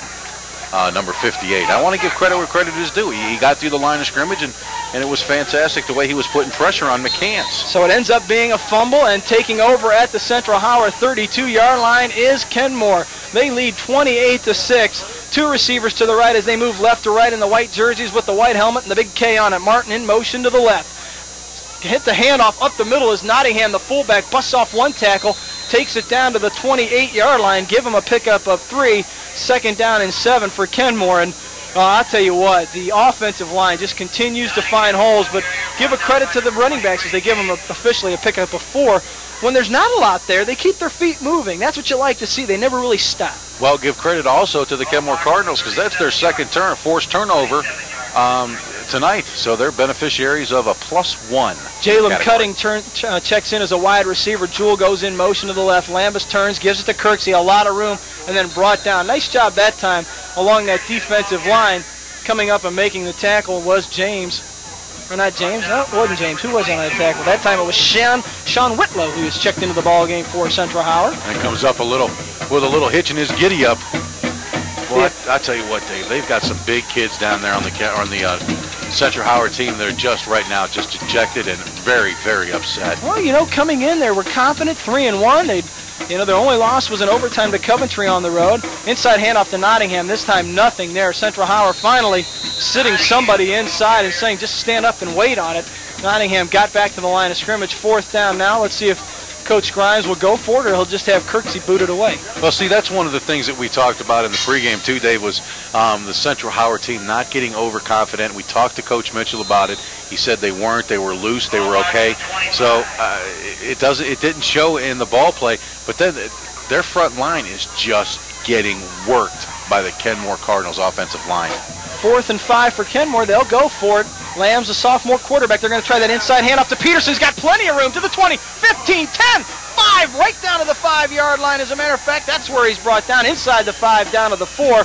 So I'll tell you what a nice run there. A pickup of close to 21 yards. Good job that time. Just get the ball down. They had a little play-action pass, and Peterson got the ball, or not play-action pass, a little slot receiver came around, took the handoff, and up the field he went. And there was just a gaping hole in there. Actually, it's a pickup of 30. Mark it down to the 5-yard line. Kenmore knocking on the door again. 1st and goal for the Card, up by 22. 1:05 left to go here in the 3rd quarter. Martin comes in, motion to the right. Turns, hands off, Nottingham right in. I mean, not even touched till he got to the goal line. And the fullback, Nottingham, gets his first touchdown of the night. So all of the running backs have scored this evening for Kenmore. You've got 2 for Kirksey, 1 for Peterson, or 2 for Peterson. No, 1 for Peterson. 1 for Peterson and 1 for Lambus, the sophomore quarterback. Boy, that backfield has done a fantastic job tonight for Kenmore. Incredible.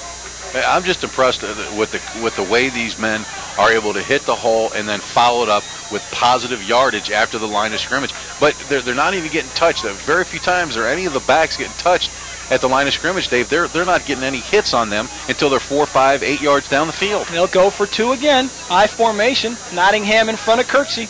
They give the handoff. No, they're going to fake it. They're going to throw it. Oh, there's got to be interference, and that's going to be the call right there. Daly was wide open. You know what?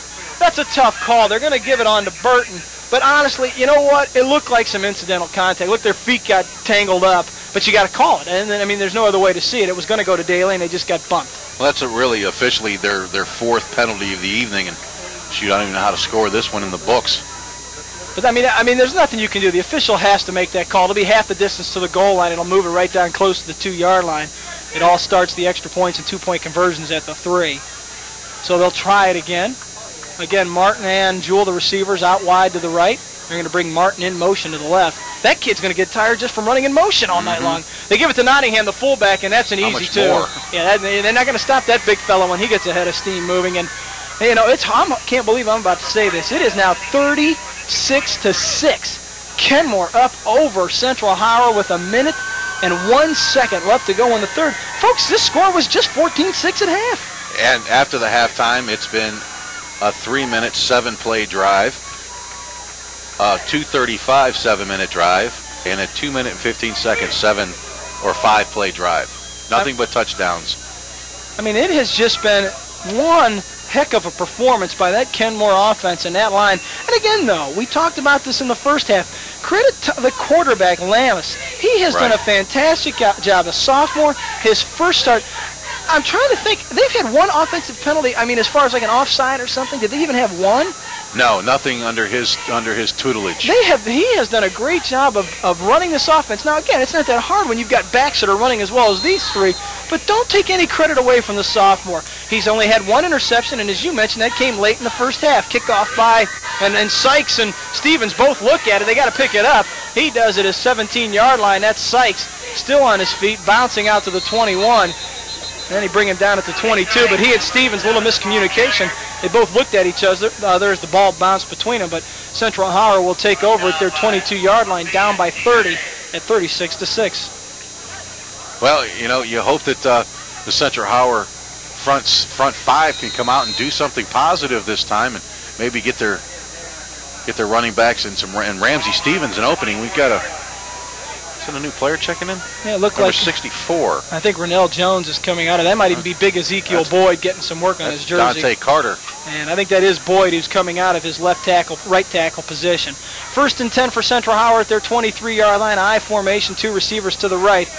McCants is going to drop straight back, looking to throw. They're going to try to set up the screen to Stevens. They get it to him. Nice job by Kenmore to snuff it out, though. In on the tackle, first up was Cambio Crumby, and then he got help from John Martin. Ends up being a minimal pickup of 2 yards, and you could see the screen coming. The lineman let everybody go by, and a nice job by Crumby and Martin to come up and show some support. Well, unfortunately, a couple of the receivers didn't really do a good job of selling their routes to the defense that time, so the minute the Kenmore Cardinals saw that the receivers weren't going down the field or making an attempt, they knew right then it was a screen and just shifted to the opposite side of the field, and that's all there were white jerseys once Ramsey Stevens came up there. 2nd down and 8 for Central Howard. McCants fakes the inside handoff, then on the reverse gives it to Stevens. A lot of room out across the 30, up to the 35, still going forward down to the 37-yard line, so give him a pickup of 13 yards and a first down for Central Howard with 8 seconds left to go in the third quarter. Well, you see this big young man down over here, number 69. He teed off on about 3 different guys. He's really taking out some frustrations on a couple of players right now. He is really teeing off. And there's somebody down on the sideline over here for Central Howard being attended to by a trainer, and that is the final play of the third quarter with our score 36-6. The Kenmore Cardinal in control, up by 30. We'll have fourth quarter action for you in just a few moments. Support for City Series football on 91.3 The Summit is provided by Hiram College. Founded in 1850, Hiram College continues today as one of the nation's most respected liberal arts institutions. Hiram's academic calendar, known as the Hiram Plan, is unique to the nation and provides unmatched opportunities for study abroad and hands-on learning opportunities in every discipline. For more information about Hiram College, call 1-800-362-5280 or visit hiram.edu. The Akron Public Schools Career Education Department joins you in support of City Series football on APS 15 in a constant effort to prepare Akron Public School students for real-world career opportunities. Over 200 high school students will be visiting Akron Middle Schools to give skills demonstrations to Akron 8th graders. Some of those skills include machine, polymer, and engineering technology, welding, construction, cosmetology, and early childhood education, business graphics, and many others. Parents may call their child's middle school for dates and for more information. First Energy joins you in support of Akron City Series football on 91.3 The Summit. First Energy, our energy is working for you.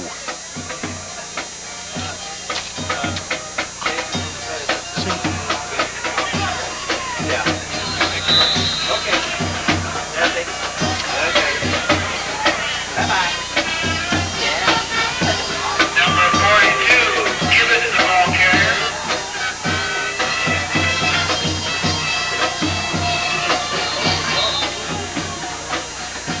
9-yard pickup for Ramsey Stevens on the first down play for Central Howard. They have the ball at their 46-yard line. Opening possession of the fourth quarter for the Eagles. They trail by 30, 36-6. Moving left to right in front of us, Central Howard in the all-red uniforms with the blue trim, white numerals, and the blue CH on their helmets. A little new design for the Eagles this year. McCants gives it again to Stevens. Weeds his way up the middle of the field into Kenmore territory across the 50 down to the 48-yard line. So give him a pickup of 6 yards on that play. He's starting to pile up some yards, but the only problem with that is they're down by 30. That's exactly the problem right now is they need some points and they need them fast, and they only have 11 minutes and, say 8 or 9 seconds left on the clock right now as Leandre Blakely checks out of the game, comes to the sideline. 15 carries, 75 yards, and a touchdown for the senior Stevens. McCants tries to keep it himself on a little sneak play, and he does. He takes it down inside the 45 to the 43-yard line. So that first down pickup there of about 6 yards. Well, this is the longest they've had the ball the second half, Dave, is this drive they put together right here. The first 2 times that they had, or the first 3 times they had the ball in the second half, it was 3 and a punt or 4 and out, and then, the 2 and a turnover, and then another 2 and a turnover. So McCants, that's his first carry of the evening. Give him 5 yards. Second down and 5 for Central Howard. 2 receivers come split wide to the right. That's Miller who checks in at a receiver spot. Now Stevens comes in motion on the wing. They're going to flip it out here to him. He catches it at his 50, 45. Still on the feet down to the 40-yard line. Pickup of 3. It'll set up a 3rd down and 2. First time we've seen that play tonight. And You know, you mentioned, you go back to that the play where they set up the screen, and you said that the receivers didn't do a good job of selling that play. Well, I think Coach Mitchell saw that as well, because he pulled his starting receivers, and he put a couple of new kids in this one. As Norman Carrero checks out of the game, he's got a bad wheel. He is really in a lot of agony. The number 35, which I don't have, checks into the game. I'll tell you what. Love how we have no changes to the roster. We go to the coaches, we ask them any changes? No. Thank you. So number 35, good job. I'd love to mention your name on the radio, but I can't. Marcus Manley and Miller in as the wide receivers. Here's a pitch to Stevens. He gets the corner, and then he's got some room to the 30, 25, 20. He will waltz in. Look at the speed on that young fella. He takes it in. Boy, a nice 40-yard touchdown run by Ramsey Stevens. That kid is quick. All I can say, Dave, is wow. What wheels on that young man. That puts him over the 100-yard mark, 115 yards on 16 carries, 2 touchdowns for the senior, and that makes it 36-12. Central Howard down by 24 points. I'm sure they'll go for the 2-point conversion here, and I'll tell you what, all that young guy needs is a crack of daylight, and he is gone. And, you know, go back to what we said at halftime when he had a little heart-to-heart, it looked like, with Coach Mitchell right before the second-half kickoff. And you could see the coach telling him, calm down, you're going to get your runs. He's played much better here in the second half. He's had a really good second half, but, you know, I think the front five for Central Howard has really stepped up their play as well. Eagles going for the 2-point conversion. McCants is going to roll out. He's going to look for Blakely. Had him open in the back of the end zone and then shot it late. Nice job by Adam Wagner, the senior quarterback. At the last minute tipped it away, and they fail on the 2-point conversion. So that leaves the score at 36-12 with 9:34 left to go here in the fourth quarter. But hey, if you're Central Howard and the fans, at least your team picked themselves off the ground. They were down by 30. They could have hung their heads. They could have, mailed this one in. They didn't, and Stevens gets the 40-yard touchdown. Well, it shows what a true team they really are, Dave. And, they really amassed a nice drive the first 3 times that they touched the ball. This second half was really ugly. This time they put a nice 3-minute, 7-play drive together. Goes down, 78 yards, and they're in for a touchdown, and they come away with 6 again. So that only gives them 12 in the game on the 2 touchdowns, no field goals, and they've gone for the 2-point conversion both times and have failed on both times. So like you said, they haven't laid their head. They're, theoretically and on paper, they're still in this game and can do something with it. Kenmore fully expecting the onside kick. They got their hands team standing right at the 50-yard line as Kevin Fields has it teed up at the 40. Here it comes. Got to go 10 yards. It does just that, but it's bounced around. Kenmore had a shot at it. The linebacker, Bittner, had it go through his hands. Now they've got a pile. And let's see who comes up with it. Will Daly for Kenmore is saying they keep control of it, and I believe they do. Yeah, they've got an official saying that it's Kenmore ball at the 49-yard line, and we've got an injured player down. Central Howard laying flat on his belly at the 50-yard line. Can't see the number as Coach Mitchell comes out to take a peek at him. Might be, can't really tell. Breaking the action, 36-12 is our score. Kenmore up by 24 points, 9.5 left to go in this ball game on what has been a hot, muggy night here in Ellett. And I'll tell you, these guys have played well. There's been a lot of water has flowed between these two teams, and there's been some big hits. I mean, we were out here last week, and we watched Bookville and Ellett get it on, but these guys are really laying some helmets on each other. Well, I was really impressed back on, in media day. It seemed like 100 weeks ago now. And, Coach Mitchell brought in Earl Coffey, and Jermaine James was supposed to be there, and unfortunately he wasn't there. Had a prior commitment. But I asked Earl Coffey, I said, how much weight have you lost? Because that was back when it was just brutally hot and muggy. He said all he does is, when he's not playing football, is intake water to try and rehydrate himself during the practices. I mean, it was just brutally hot, and they were only at one-a-days with no pads on. They were just basically doing conditioning with helmets. Again, we have a stoppage in action. We've got a Central Howard player laying down on his belly right at the 50-yard line. 36-12, our score. Kenmore up. And it looks like we're going to see another quarterback in for Kenmore. Roy Johnson Jr., he's in the huddle with the rest of the offense, a 5'10", 180-pound senior. It's a ruse by Coach Tony Grimes. Very well could be as they continue to tend to the Central Howard player. We'd like to give you his number, but the way he is laying, we can't see a number as Coach Mitchell and the trainers are out there talking to him right now. Yeah, Coach Mitchell has his arm around him, down on. When they see these things happen, these kids don't move. First thing they do is secure the kid, make sure they're not moving around in case, so they don't injure themselves. And I like this the way they always side, or err on the side of caution. Well, I know right now the officials have just made a call. They were waving towards the ambulance and paramedic crew as one of them is going to run out onto the field. Again, we don't know the extent of the injury. We don't know who the player is as they've got him laying down. And we were out here a couple weeks ago as one of the paramedics is going to come onto the field. This time they're going to do it right. They're going to drive the ambulance onto the field and take the young man off. A couple weeks ago we saw the Ellett game, Wilkdale Ellett here, and I forget the young man's name. And Central Howard players now kneeling around their fallen comrade. Teammate.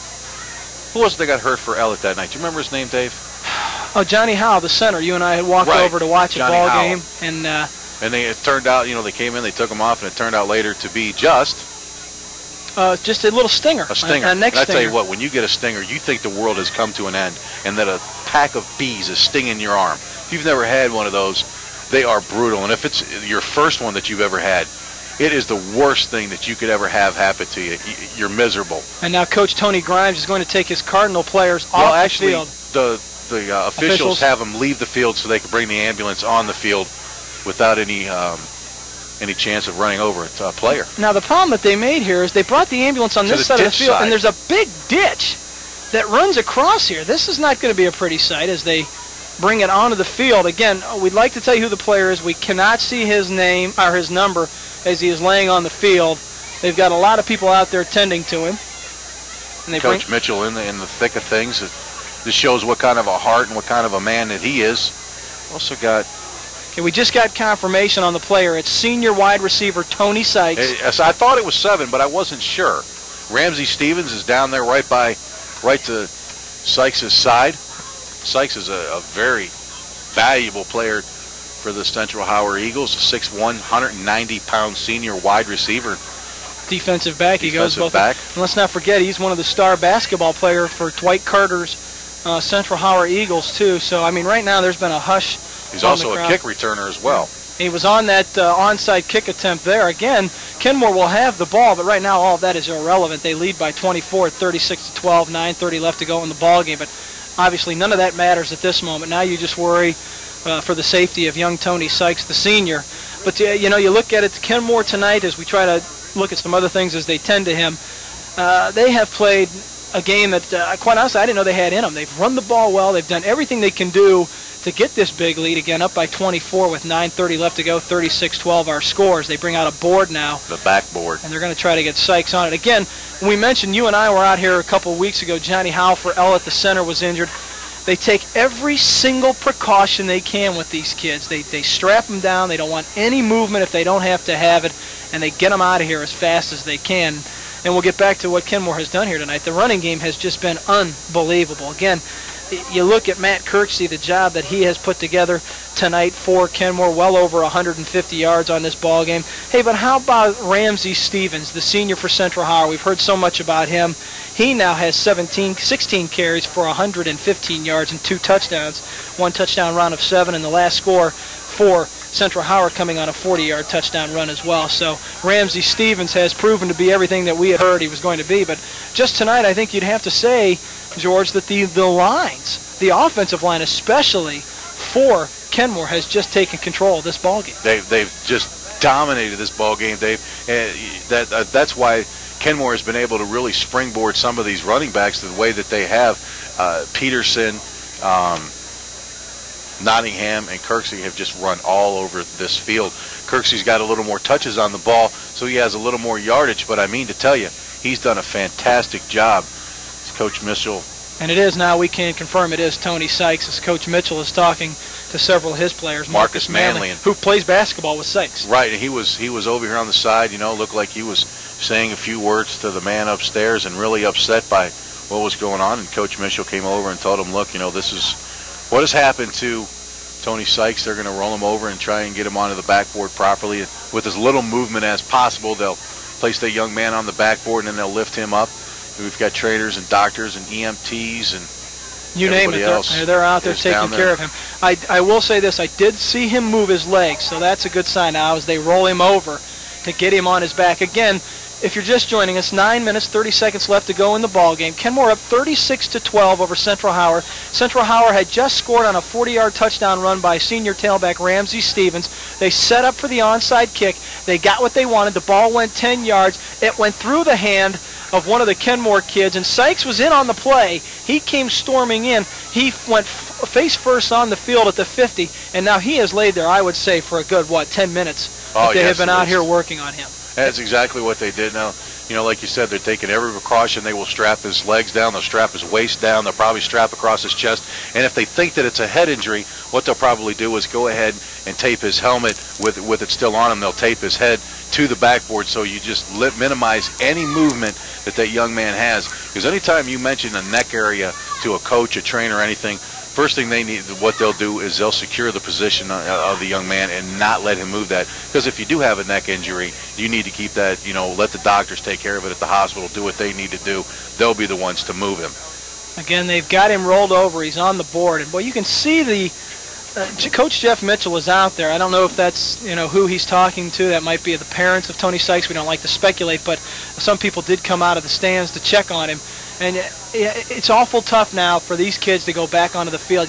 We all love football. I mean, all of us enjoy watching it on Sundays, the pros, the colleges, the high schools. But I think sometimes we forget that, these are some of the realities of this game. It is a brutal game. It's a brutal sport. These kids are out there flying around, doing their thing. It's a tough game. And just to interject real quick, you are listening to City Series High School Football on 91.3 The Summit, WAPS in Akron, a community service of the Akron Public Schools. 36-12 our score. Kenmore up by 24 points with 9:30 left to go here in the ball game. Again, Tony Sykes laying at the 50-yard line. He was injured on an onside kick. Central Howard kicking off to Kenmore. He tried to get in to make the play and went down, and really all that they have done is roll him over since he went down, and they've got the gurney out there. They're going to get him on it. They've got him on the board. And as you mentioned, we're going to wait and see until they get him up. A good sign, though, I am seeing him move his right arm. So for everybody listening, he has movement in his arms. We are seeing that. We saw him move his legs as well. So that is a good sign. And, they just try and keep him as restrained as possible. And Coach Mitchell leans down and gives him some well wishes, probably something to the effect of, I'll eat your hospital food, or hope to have you back next week, or Coach Rob Proctor's upset. Or Dwight Carter's upset. Nice round of applause now by the fans. And how about the Kenmore sideline as well? The kids standing and clapping, the fans clapping as well. And, this is tough. You can see the emotion on these kids. Ramsey Stevens walking off very slowly. Marcus Manley has been sitting at the 40-yard line for what seems like the entire time that Sykes has been down. Coach Mitchell now coming to the sideline, and you would think he's going to get his kids together and talk to them for a few minutes. And as I say, some other people standing over Sykes. I would have to imagine it's a family. Again, a good sign. Reaching up, he's grabbing his helmet, he put him down. But that's what took most of the time, was to get the young man onto the backboard properly. And then once they got him onto the gurney, Dave, it looks like they've got 5 or 6 straps around him to keep him as immobile as possible. They did tape his helmet down. He's holding his head. He's, just looks like he's in a little bit of pain. It looks like they slipped a neck collar around him, maybe a Philadelphia-type collar, which immobilizes the neck and trying to limit any movement that he can possibly have. What's going to be tough now is getting these kids back into the football game, especially for the Central Howard Eagles to mount something on defense. Well, and you talk about the Central Howard kids, but those Kenmore kids probably a little shocked and worried themselves as they try to stretch out over there for what has been now at least a good 15-minute delay while they try to get Sykes off the field. 36-12 our score. 9:30 left to go in the ball game. Kenmore up by 24. Central Howard came into this game at 3-1, 1-0 in City Series play. Kenmore 1-3 overall, 0-1 in City Series play. My only concern right now is, of course, with Tony Sykes as he leaves the field in the ambulance right now. But I know in many areas they will not start football until another ambulance shows back up. So we could have that issue to deal with here in a few minutes. We'll have to wait and see what the officials will do, as the Central Howard kids are kind of standing around with a glazed look on their eyes. Again, Ramsey Stevens, the tailback, I mean, he really looked, as you would expect, very emotional. I mean, he walked off the sideline. He was one of the first to get over to Sykes when he went down, but We talk so much about how big and strong and fast and quick these kids are. Hey, they're still kids. Okay, we're talking 17, 16, 18-year-old guys out there playing this game. And 15 and 14 as well. You go to freshmen, they're 14 when they start. And it's a rough sport, and Coach Mitchell now coming over to the bench, patting a couple of his players. I know he saw Mike Kearney sitting down there along with Ezekiel Boyd and Sean Whitlow as well. And they're just trying to keep each of them up, their spirits up, but that's tough. I mean, here's a senior leader on your ball club being carted off in an ambulance. Again, they had him strapped down. He did move his arm. We did see that. As a matter of fact, he held his helmet, it looked like, as they were putting him into the ambulance now, and they'll take him away. But I guarantee you the last thing on these kids' minds for Central Howard and for Kenmore is the final 9:30 here. Exactly. That's their mind is now with Tony Sykes as it rolls away in the ambulance, and now Kenmore has to get back on defense, and the players for Central Howard have to get back on defense. And now we see Ramsey Stevens. Stevens might come in now as the safety for Tony Sykes, and that's exactly what he's doing. So play is underway again. 1st and 10 for Kenmore at their 48-yard line. They lead 36-12, 9:30 left to go in the ball game. Under center is Johnson. He does check in for the sophomore Lambus. They give the handoff. We got a new tailback in as well. Running the ball is Jeremy Gaddis for Kenmore, and then just plowed over the Central Howard bench, and you've got kids down on the bench as well. A big hit, but wow, you've got some kids down. This won't be pretty either. And one of them was a kid that was already injured. And now Kevin Fields is just beside himself. Trying to get a hold of his emotions. I mean, it is a very emotional game, and he needs to get a hold of himself so he can finish out the rest of the game, but he is very, very upset. One of the kids that was on the bench was one of the kids that had already been injured and wasn't in the play, and now he lays on the ground with, well, he already has a cast on his leg. And I think if it's number 35, I could not see for sure. He was on the bench. Yeah, it is, Dave. And he has a leg injury. That's Deshaun Stafford, a 5'7", 200-pound freshman laying down. And as you mentioned, they just took the ambulance out of here. And Kevin Fields is just racked with emotion. I mean, he was there on the play when the kid got hurt. And, boy, I'll tell you, this is tough. I mean, this has been a clean hit, though. Weird set of circumstances. Carried out of bounds. A weird set of circumstances here late in this ball game. And now, again, it's right in front of us here. They were on the bench. The play was coming right to the sideline. Gaddis, the tailback, had the ball.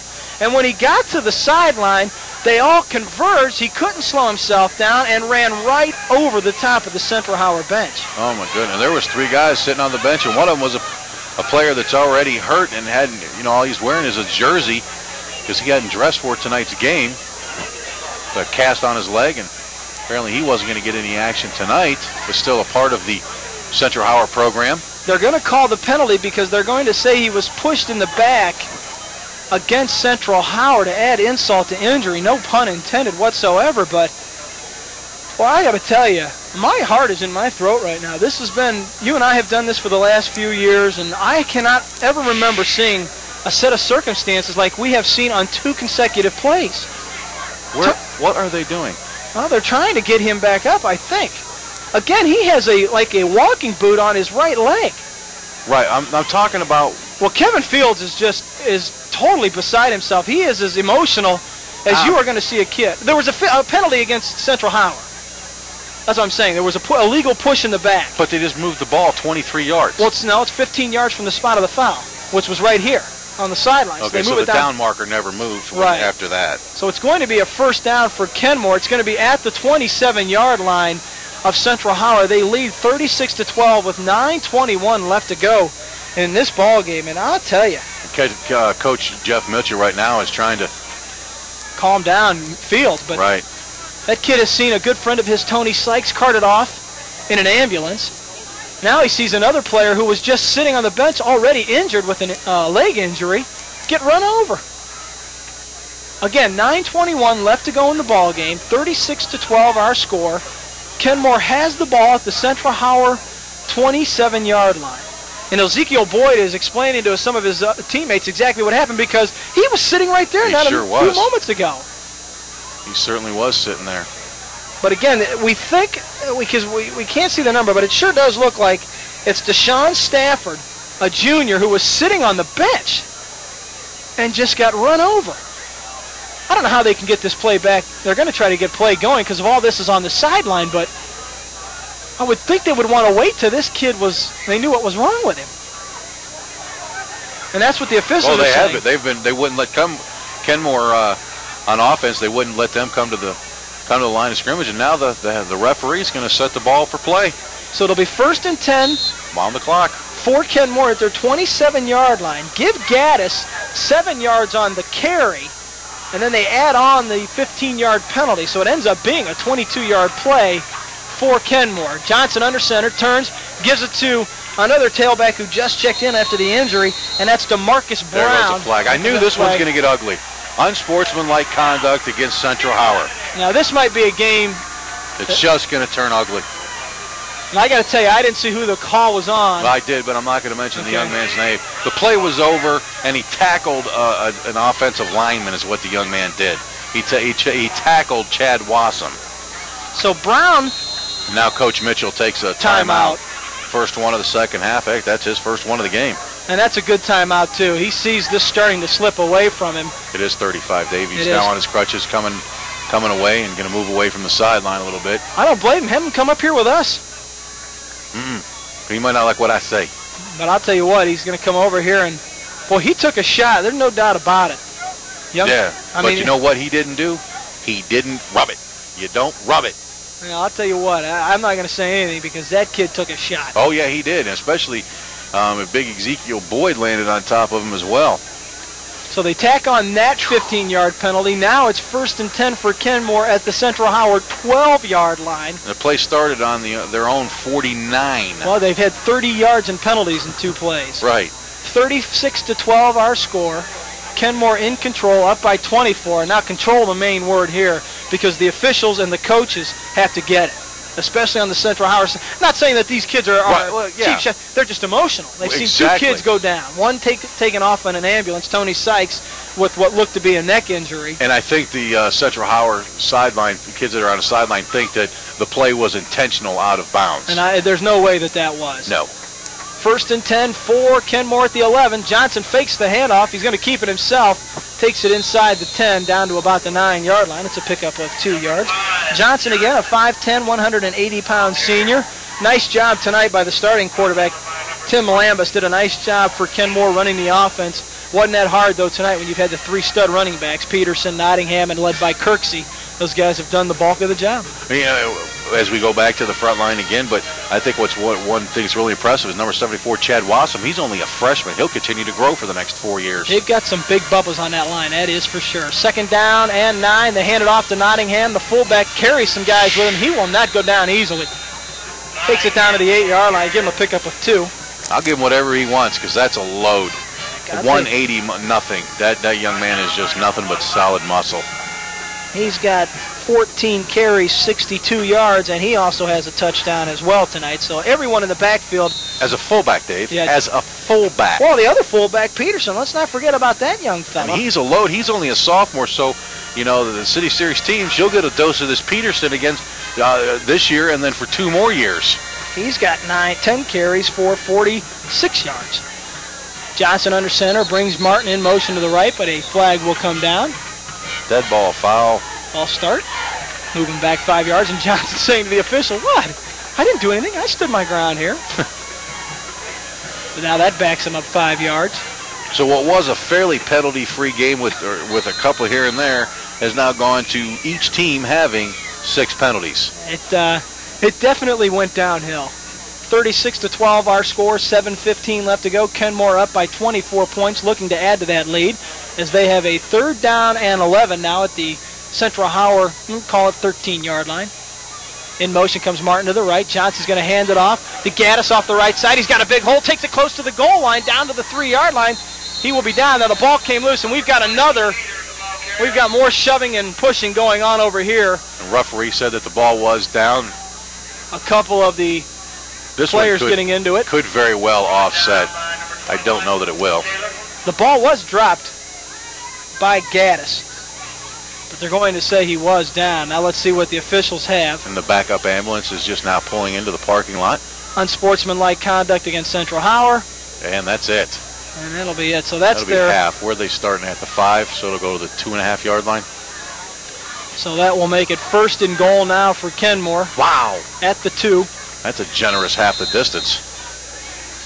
Clock continues to roll. 6:20 and counting. Kenmore up by 24 to 36-12. They'll look to add some more to it right here. Johnson under center. Brown. Well, what do we got? Oh, they got to get the card changes on the down marker. There we go, fellas. 1st and goal. I don't think that they're coming, that the ambulance is coming in here to pick up the player with the injured leg. Nottingham and Brown behind Johnson. The senior quarterback, Martin, the wide receiver, comes in motion to the right. Johnson gets it, turns to the fullback, Nottingham, and he'll walk in for a 1-yard touchdown run, and some more late hitting going on here. The officials quickly jump into the middle of it. But that now makes it 42-12. Kenmore up by 3. We'll give him a 1-yard touchdown run on that for Nottingham, his 2nd TD of the evening. Incredible job by that linebacker, or the running back crew for Kenmore. Once again, credit the offensive line of Kenmore and the substitutes that they've had in there for them as well. They'll go for the 2-point conversion. Johnson, the quarterback, Cutting, and Martin, the wide receivers. In the backfield again. Bumps into his running back that time. He's going to bounce it outside, but I think it's going to come back as Gaddis. He bumped in to the quarterback, Johnson, but it was immediately waved off. I think they're going to get either motion or a false start against the Kenmore offense. The side judge immediately threw up his flag, an illegal shift. So an illegal shift against Kenmore, wipe off the 2-point conversion. Now they'll be adding another 5, so instead of running from where they were, they'll move it back another 5 yards and try it. So it'll be tried from the 8-yard line. Again, going for a 2-point conversion. The first extra point attempt tonight by Kenmore was blocked. That was all Coach Tony Grimes had to see. He said, "Where's my 2-point team? Because, fellas, you're in there from the rest of the time on." They have not tried an extra point since then. Now they'll try and get it in from the 8-yard They've line. been successful. They've converted on 3 of them. So, gotten it done that way. Exactly. They've got another 6 points out of it. Johnson going to flip it out here to Gaddis again. He's going to try to get to the corner. He's not going to do it. No. He's knocked out of bounds. So they'll come up empty on the 2-point conversion, but it really doesn't matter at this point. 42-12 our score. Kenmore in control, in command, as a matter of fact, up by 30 with exactly 6 minutes left to go in this ball game. You look at these two teams, and let's take a peek at what their schedules have on the table for them going into next week's action. Central Howard will take on North over at Kenmore next week. Hey, North and Coach Tom O'Neill, a nice little surprise. 2-2 on the year, 1-0 in City Series play.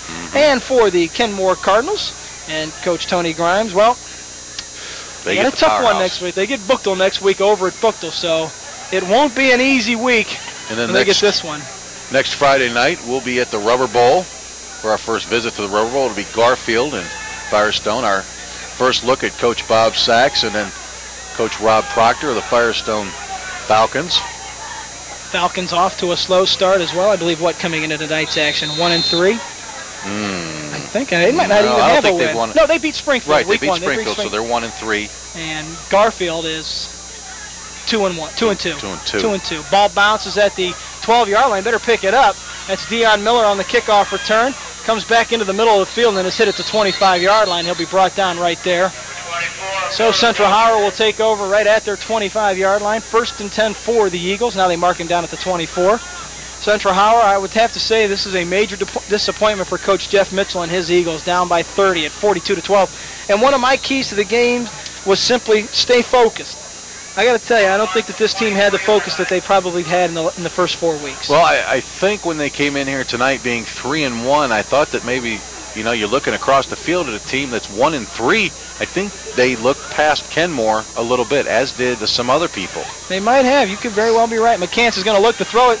Tries to hit his tight end, Kevin Fields, and he does on a quick hitter. Fields takes it out to the 39-yard line. So it's a nice pickup of 15 yards. First down, first catch of the night for Fields. Except for that little thing that went off to the side. I would that little pitch play. I would credit that as a reception, but looks like we're going to get a good look at Coach Mitchell's passing game right now. Just the fifth completion on the night for McCants. He's got 33 yards on 3 of 9 passing. Looks to drop back again. Throws it out here to Stevens. Catches it in the flat. Tries to get to the corner. Takes it close to the 45-yard line. And now we've got one of the officials is down. I'll tell you what. I know you can't do this, but at this point, I'd call this game. There's people dropping everywhere. Well, he was in the line of fire once again. They ran that side, and he just got plowed over under the mess. But lost in that was another fantastic quick hitter pass. Let's see where they mark him down at. I see Larry Valerie has his helmet off. He's walking off the field. James McCants is talking to one of the officials, trying to plead his case to him for whatever reason that is.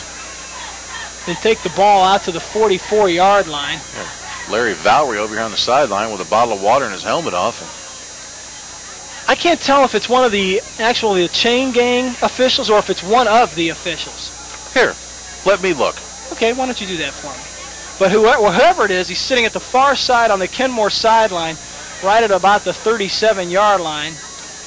It's one of the regular officials. He's sitting down and getting his foot attended to, or his leg. It looked like it was a pass completion to Stevens for about 5 yards. Now he's laying back down, and my friend, I don't know if they're going to let him get up. They're doing some work on him. So I'm not sure what they're going to do. They had him. He was sitting up, and they had him lay back down, and got one of the trainers up by his head. And can't tell if it doesn't look like there's anybody down by his leg. As Coach Tony Grimes takes that opportunity to go over and let the coaches know that he's got some things that he'd like to have attended to. Well, I mean, again, our score 42-12. Kenmore 20 left to go in the ball game. Just at the 9:30 30-second mark of this game, left in this ball game. It was an onside kick by Central Howard.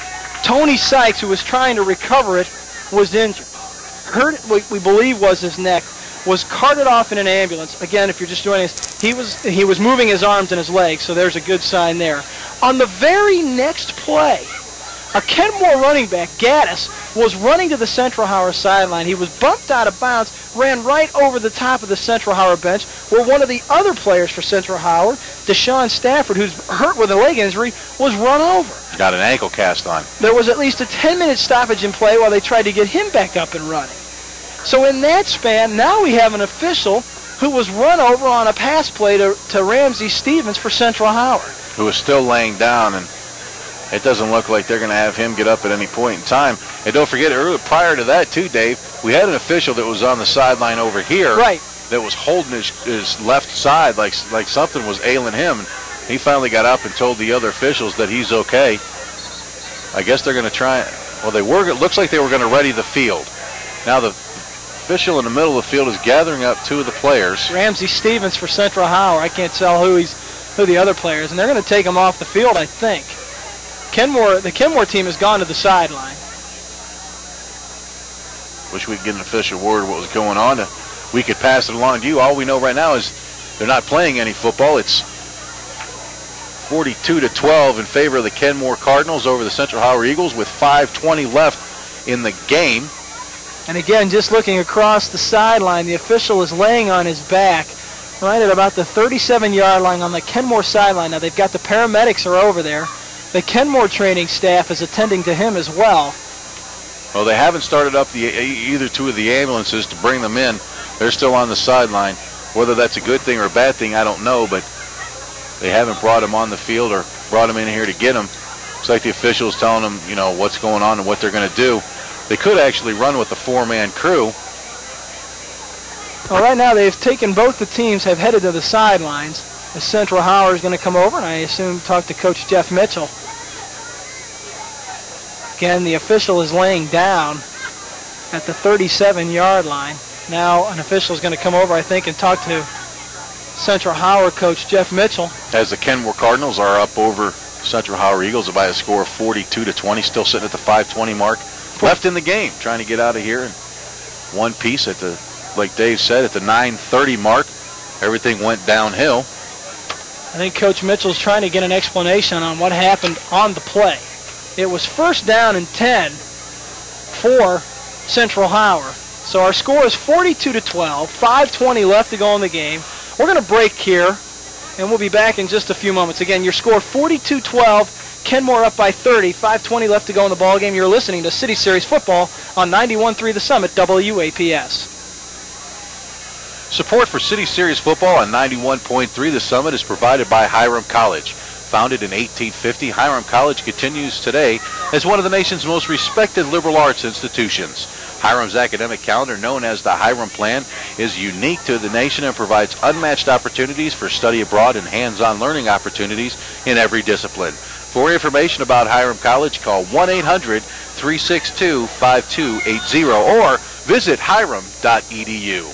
First Energy joins you in support of Akron City Series football on 91.3 The Summit. First Energy, our energy's working for you. And APS. The Akron Public Schools Career Education Department joins you in the support of City Series football on APS 15 in a constant effort to prepare Akron Public School students for real-world career opportunities. Over 200 high school students will be visiting Akron Middle Schools to give skills demonstrations to the 8th graders. Some of the skills include machine, polymer, and engineering technology, welding, construction, cosmetology, early childhood education, business graphics, and many others. Parents may call their child's middle school for dates and for more details.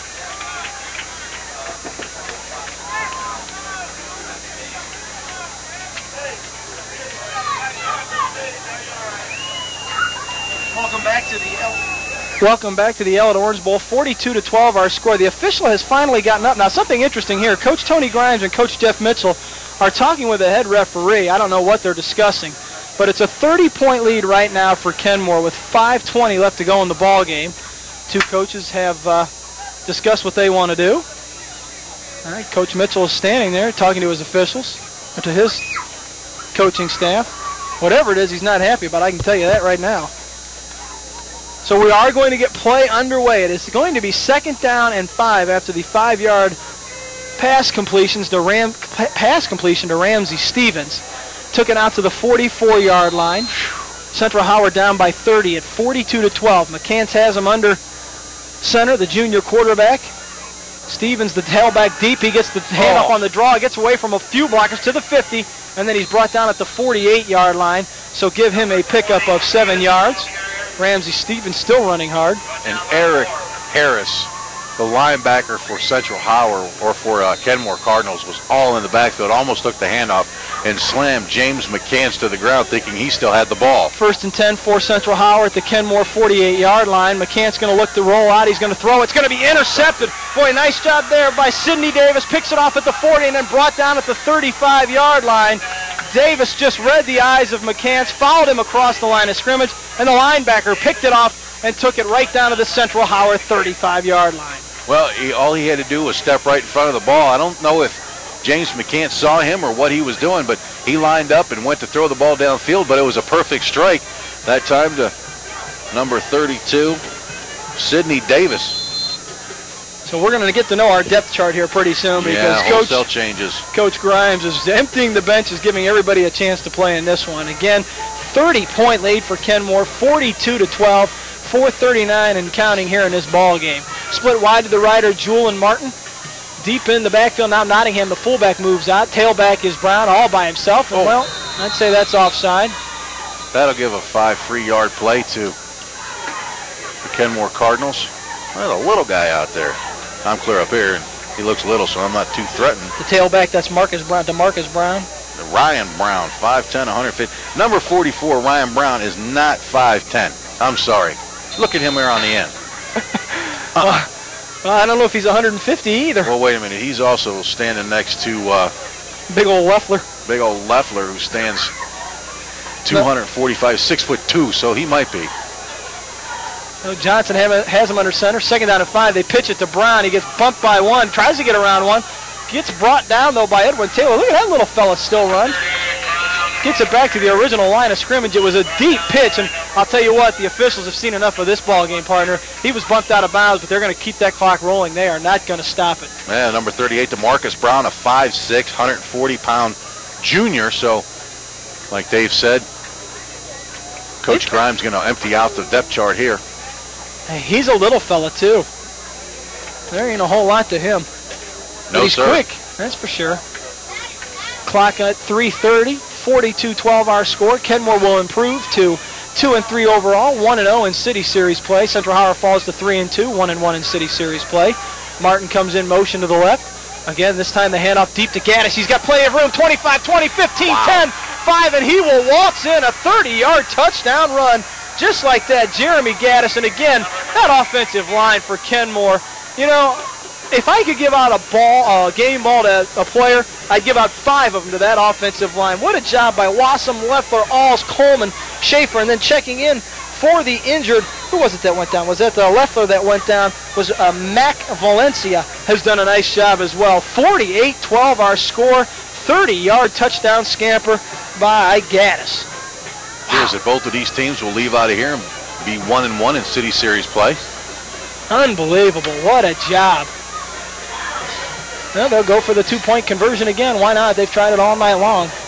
The last 5 times they've touched it, it's been a touchdown. Johnson just follows in behind his center Alls. We're going to get a penalty. Who was the man in the back? Gibbons was back there just pushing on or Nottingham was pushed a whole load forward. And that's what the call was, too. Yeah, that little help play. The official said, no, we can't have none of that. He just kept pushing him in the fanny, saying, go, go, go. I ain't got time for you to stop. So that will move him back. And, I mean, that's an easy call, too. You called it. He just kept pushing him along. Helping the runner was the call. Helping runner. I mean, it was an easy one. There's no doubt about it. So wipe the 2 points off. And they'll move it back 5 yards, and Kenmore will try it again. 48-12 our score. 36-point lead for the Dave, Cardinals. Every time Kenmore's touched the ball this half, they scored a touchdown. Yeah. I mean, there hadn't been a whole lot of defense by Central Howard, that's for sure. This time they give it to Gaddis off the right side. He's going to get close to the goal line, but he's going to come up short as a pile of red jerseys pushes him back, short of the 2-point conversion. 48-12.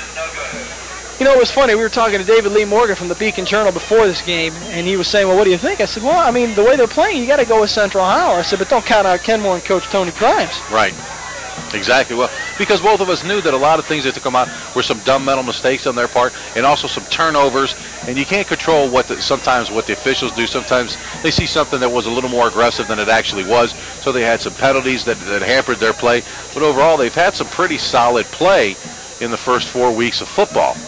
Well, you know, they have really limited their mistakes. And how many turnovers for Kenmore? Just the one? For Kenmore? Mm-hmm. Yeah, just the one interception late in the second half. Yeah. Or late in the second quarter. And how many penalties? That was 8 there at the thing. Okay, so 8 penalties, 1 turnover. The penalties are still a problem for Kenmore, but I'll tell you, when you've got a running game like this and you're up by this many points, they don't hurt you as much. I'm sure, though, Coach Grimes will tell his team, you know, somewhere down the line, these penalties are going to come back to bite us. Well, they haven't had any holding penalties on a run, which has been impressive. Well, the yards they've put up. Short kick, bounces at the Central Howard 35, picked up by an up back. He's to the 40. And it looked like Edwin Taylor on the return on the far side. Nope, not Edwin Taylor. Who had that? Takias Boston took it out to the 45-yard line. So Central Howard will have 1st and 10 at their 45. They are in a deep hole. I guess that would be a friendly way of saying it. 36 points. They are down. 3:08 left to go in the ballgame as the clock has just continually run here. Right. It would appear that Coach Mitchell has also gone to his depth chart because we see Ezekiel Boyd sitting on the sidelines. Although he still has McCants, he still has his starting backfield in. McCants, Gibbons, and Stevens, the fullback and tailback. The pitch is to Stevens. A high pitch. That's a fumble. Bounces right back to him, though. He's got it. Gets to the 46-yard line. He's brought down right there. Pickup of 1. And now we've got an injured Kenmore player down. Did you see Dane Schaefer come down the line and almost get Ramsey Stevens from behind? Incredible job of sliding down or just running him down from the backside. 18 carries for Stevens, 123 yards and a couple of touchdowns. Again, we have another stoppage in play. We have a Kenmore player down, this time at the 44-yard line. Can't see who that is. Well, I'll tell you, this is, you know, we talked about it in the first half and at the halftime break. This has been a hard-hitting ball game. I mean, I haven't seen any cheap shots either. I mean, these kids have just gone out and put a helmet on somebody, and have been some big hits. Now Coach Grimes is going to come out. They stop the clock with 2:41 left to go in the ball game. This is old Bear Brat football. Put my helmet on your helmet. It's number 54. That's 70. Coleman. It's 50. No, that's 34. That's the linebacker, Harris. Harris. Getting up. Eric Harris. Slowly. 48-12, the clock continues to roll. So be sure to join us next week right here on 91.3 The Summit. We'll be out at the Rubber Bowl for Garfield and Firestone. That should prove to be an interesting game. I think Firestone might have a little something for them. Coach Rob Proctor expecting bigger things out of his team this year, but they really haven't had it come to fruition. 2nd down and 10 for Central Howard at their 45. Straight handoff to Stevens right up the middle, 40. And he falls down right at about the 41-yard line of Central Howard. So he just continues to pile up the yards. Give him another 19 on the night. Looks like Coach Tony Grimes pulled the wool over our eyes when we asked him about Ramsey Stevens. He said, I don't know if my team has the speed to catch him. I don't know what we're going to do. Well, that's apparently not true because they did a pretty good job. Now, he didn't totally shut down Ramsey Stevens. No. All you could do is hope to contain him, and they did a very fine job of that by only letting them score 12 points on you. Well, he has 137 yards on 20 carries, but the thing about it is they've done a nice job of making him run side to side. Very few times does he run straight up the gut for big yardage.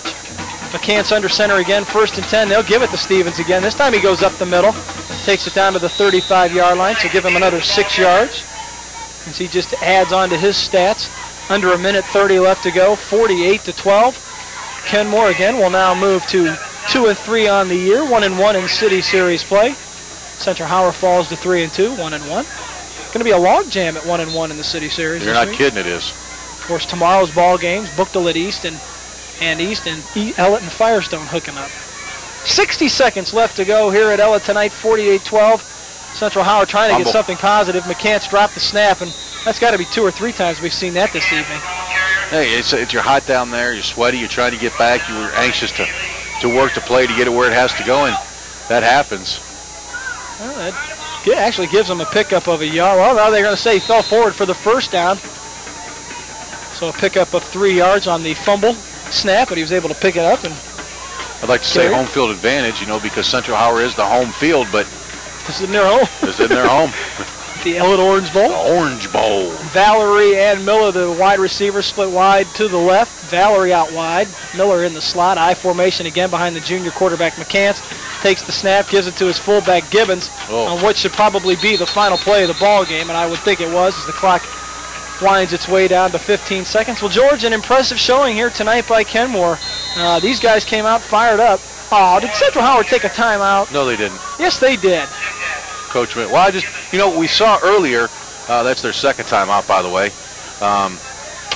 We saw earlier, walking around the field, we saw a lot of Ellett kids, a lot of kids from Bookdale down here watching both these teams. So nice support from 2 of the other City Series teams that are going to be here tomorrow. We had Bookdale and Ellett as our game of the week last week, but they were both here tonight enjoying the ball game. Well, I'll tell you, impressed with a few things. First off, and most importantly, that Kenmore offensive line is for real. Yes. Teams that get these guys are going to have their hands full. They average 248 pounds across that line. These guys can play some ball. There's no doubt about it. And Ramsey Stevens, the senior tailback transferred in from Oklahoma. I'm impressed with this young fella as well. Well, I tell you that the Lenny Owls, the 5'10", 160-pound sophomore centers, impressed me. Final play of the game is going to be a pass thrown up. It's going to be intercepted by Kenmore. On the interception is Cameo Crumby. He's on the field to the 30, 35, 40, still on his feet, 45, and he's tackled at the 47-yard line on the final play of the game. Now, there is a flag down. If it's on the defense, the game cannot end on a defensive penalty. As the Central Howard cheerleaders run on the field, and the Kenmore Cardinals go to leave, so we'll have to see what they're going to call. Let us wait and see. It might have been on the return, at which point they could wave it off, and that's what they will do. And that is the final play of the game. The final score, Kenmore 48, Central Howard 12. Unbelievable. I mean, I'm at a loss for words in this one. But for my partner, George Seifert, our engineer back at the studios, Peter George, Brian Glass, our engineer on site, Jim Morgan, this is Dave Noney. Thanks, everybody. Have a great evening and a better weekend.